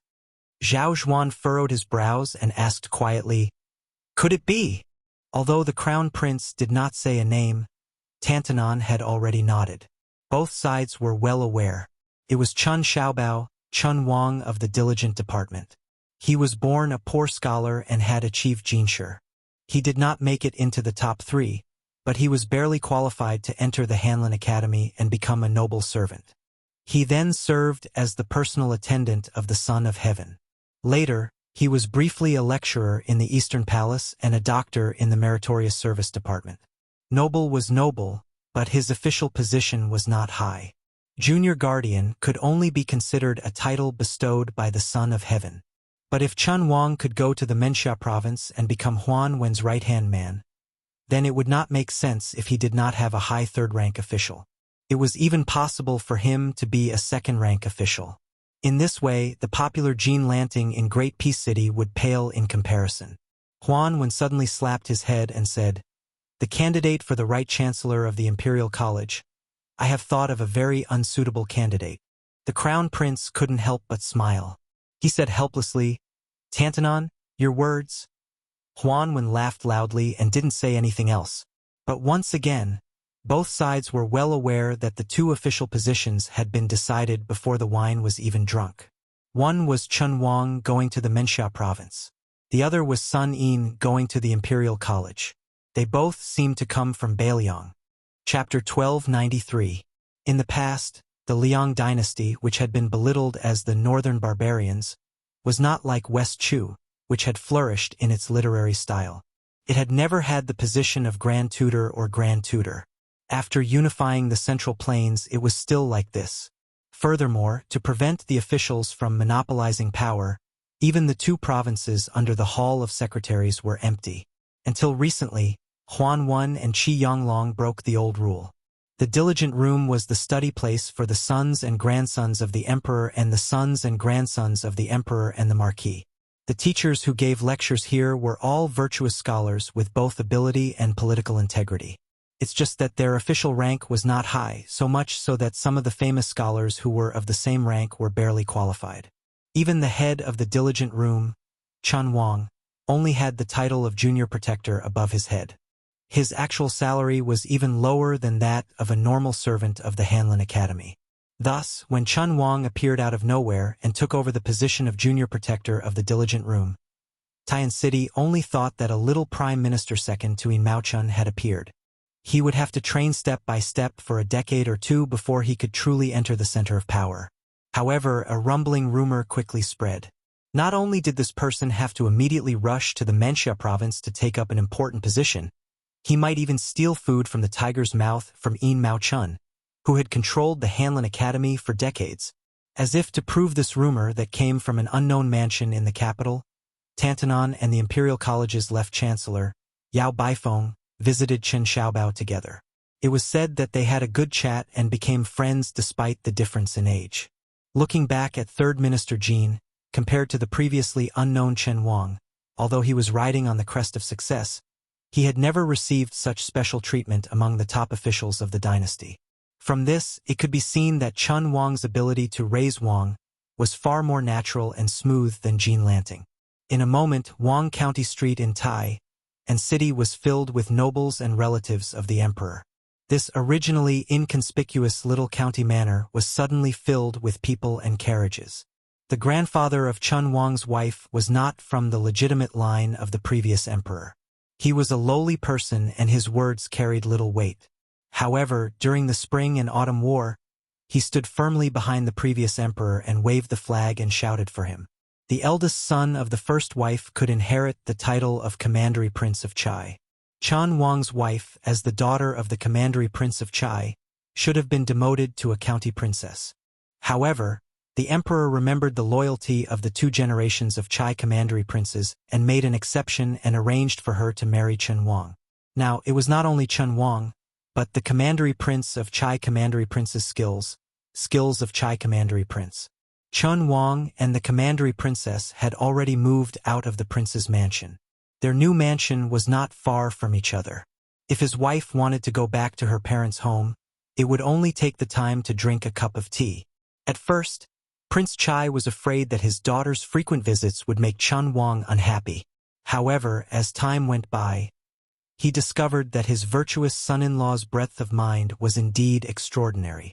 Now that Chun Wang was the junior guardian and was about to enter the Menxia province, which was gradually becoming more and more powerful, he did not have the slightest bit of arrogance that was common among the children of poor families. Because the Chun mansion was closed to visitors all year round and did not see any strangers, this was an iron rule set by Chun Wang before he became famous. Many opportunists who wanted to warm up the stove had to take a step back and go to the junior guardian's father-in-law's mansion with gifts. This made Commandery Prince Chai, who had the nickname of Cold Bench Commandery Prince, feel proud. The Commandery Prince Chai, who was slightly older, would visit his neighbors on the street with his hands behind his back. The grievances of the first half of his life were probably swept away. Great Peace City welcomed its second snowfall. Before the old snow had completely melted, new snow was piled up. The more tired and lazy families didn't even bother to sweep the snow. The elders who were familiar with the solar terms muttered that before the year was over, there might have been a snowy scene to enjoy. It was just that the winter cold was bone-chilling, making it hard for these old bones with 1 foot in the grave. However, other than sighing, the elders would often gather their friends around the stove and chat. The common people of the capital under the sun of heaven liked to point out the country. This was especially the case for these old fellows who had experienced 2 or even 3 dynasties of Emperor Liang. Even though they were not happy about the rising smoke of the northwest frontier fortress and the ending of the Guangling battle, they were still generally optimistic. After all, the current dynasty had gone through more than 20 years of cultivation and recuperation. Liang also had the solid foundation of the eternal Hui Spring. The old people of the capital who were accustomed to wind and rain believed that by this time next year, the world would be completely at peace. Some of the elders would even think that if they could see the scene of the current dynasty swallowing up Beimang before they lay in their coffins, then they could die without regrets. This place in Great Peace City that the common people called Junwang Alley vaguely seemed to be in a confrontation with the street where Grand Secretary Zhang's residence was located. Only, the situations of the 2 sides were completely opposite. The latter, whenever it was time for morning court and after court, would always be full of people and carriages, while the former streets were rarely seen. It was because even though the people in the former's residences all had top-notch statuses, apart from an extremely small number of people who could participate in court politics, most of them were pretty to look at but useless embroidered pillows. Ever since Eternal Hui, they had always been excluded from the center of the imperial court by a certain purple-bearded and blue-eyed individual.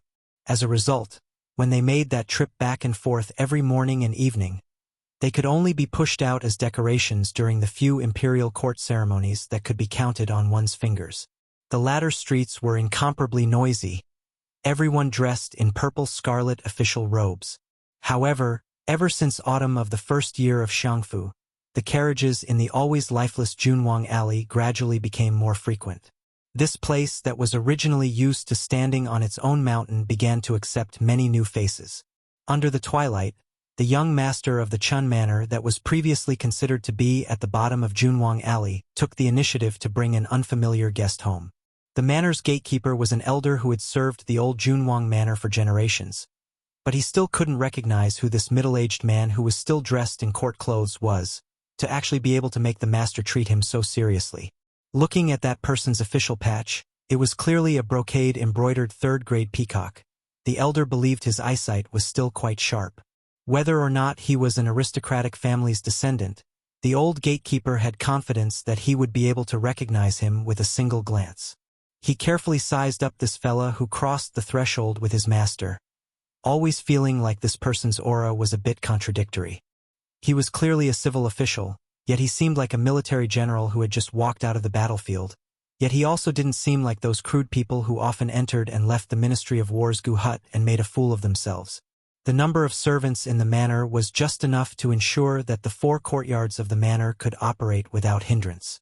Thus, when Chun Wang and his guest entered the manor and walked all the way to the study, they didn't encounter anyone. Not to mention the luxurious mansions built according to the standards of a prince, even the nearby Junwang mansions that had 3 roads and 5 courtyards, according to the ancestral system, were all bustling with people coming and going at this banquet. In the heavy snow, there was no reason to hold a bowl of wine, invite 1 or 2 close friends, and have a high status to talk to one's heart's content. On the contrary, this Chun Manor, which paled in comparison in terms of size, had the richest courtyard with a profound artistic conception. After the host and guests sat down, a tall woman of middle age rushed over when she heard the news. When she entered the room, her husband was personally brewing tea. The flame in the stove flickered slightly, and the pot of water gradually boiled, adding some warmth to the slightly cold room. Chun Wang raised his head and glanced at his wife. With a smile, he introduced, "This is Assistant Minister Su of the Ministry of War." Regardless of status, there were no ignorant and ill-informed people in Junwang Alley. The woman who had been conferred the title of Princess Changle immediately knew of the multiple identities of the visitor. General of the Dragon, Su Gong, the pillar of support of the Gumusu family, and a young and strong general whose prestige ranked among the best in the Liang army. Presently, he was ridiculed by everyone in Junwang Alley as the new wife of Great Peace City. She had also heard that this assistant minister Su was not very well liked. Although it could not be considered a public promotion or a hidden demotion, it was as difficult as ascending to the heavens for him to successfully integrate into the capital's court as quickly as the Tongxi sword immortal Lu Baijie. The woman, whose real name was Zhao Song, had never been interested in court politics. As usual, she did not think deeply about why her husband had brought this assistant minister of the Ministry of War home. The visitor was a guest, so she naturally knew how to respond. She could not lose face for her husband. Thus, after a tepid greeting to Su Gong, she hurriedly took over Chun Wang's task of brewing tea. After pouring 2 cups of tea for the 2 men, she immediately bid farewell and left. Su Gong joked, "Junior Guardian has good fortune. We really can't be envious." Su Gong had always been a proper local official. He had never purposely built any connections in Great Peace City, where it was easier to become an official if one had connections in court. Just as the rumors said, he was able to enter the capital this time because he had relied on the elders of his clan and a number of seniors in Gangnam-do to sell their old faces to beg for this position. His path in the future was really up to the teacher to lead the way, and cultivation depended on the individual. Thus, after he entered the capital, he was extremely restrained and reserved. He almost never left his home. The reason he was able to get in touch with Chun Wang was because Chun Wang had once interacted with Su Gong when he was assisting Yin Mao Chun in the great plan of conducting the local examinations. They were friends and regretted not having met earlier. At the time, Su Gong could never have imagined that Chun Wang would rise so quickly and become one of the important officials in the center of the dynasty. Chun Wang was not too humble. He nodded and smiled. "My wife's personality is one of the better ones among the many golden branches of the Zhao family." Chun Wang paused for a moment. His expression was gentle as he subconsciously added, "I cherish it." Su Gong hesitated for a moment and then asked, "Forgive me for asking, but although my clan has hoped for many years that I would one day enter the Ministry of Military Personnel, for some reason, The elders in my clan were very surprised that I was summoned to the capital this time. In particular, Elder Yu gave me the words half fortune and half misfortune. In his words, there was an inexplicable sorrow about the unpredictability of the world. It is clear that Gangnam-do hopes that I, Su Gong, can enter the capital, but whether or not I can enter the capital is not something they can control. Junior Guardian, did anyone in the capital put in a good word for me? If one could speak, they would speak. This was the friendship of a gentleman. Su Gong knew that his direct question was not in accordance with the rules of an official, but he believed that he was sincere in his friendship with Chun Wang and did not bother to hide it. Chun Wang smiled and pointed at himself. Su Gong was stunned.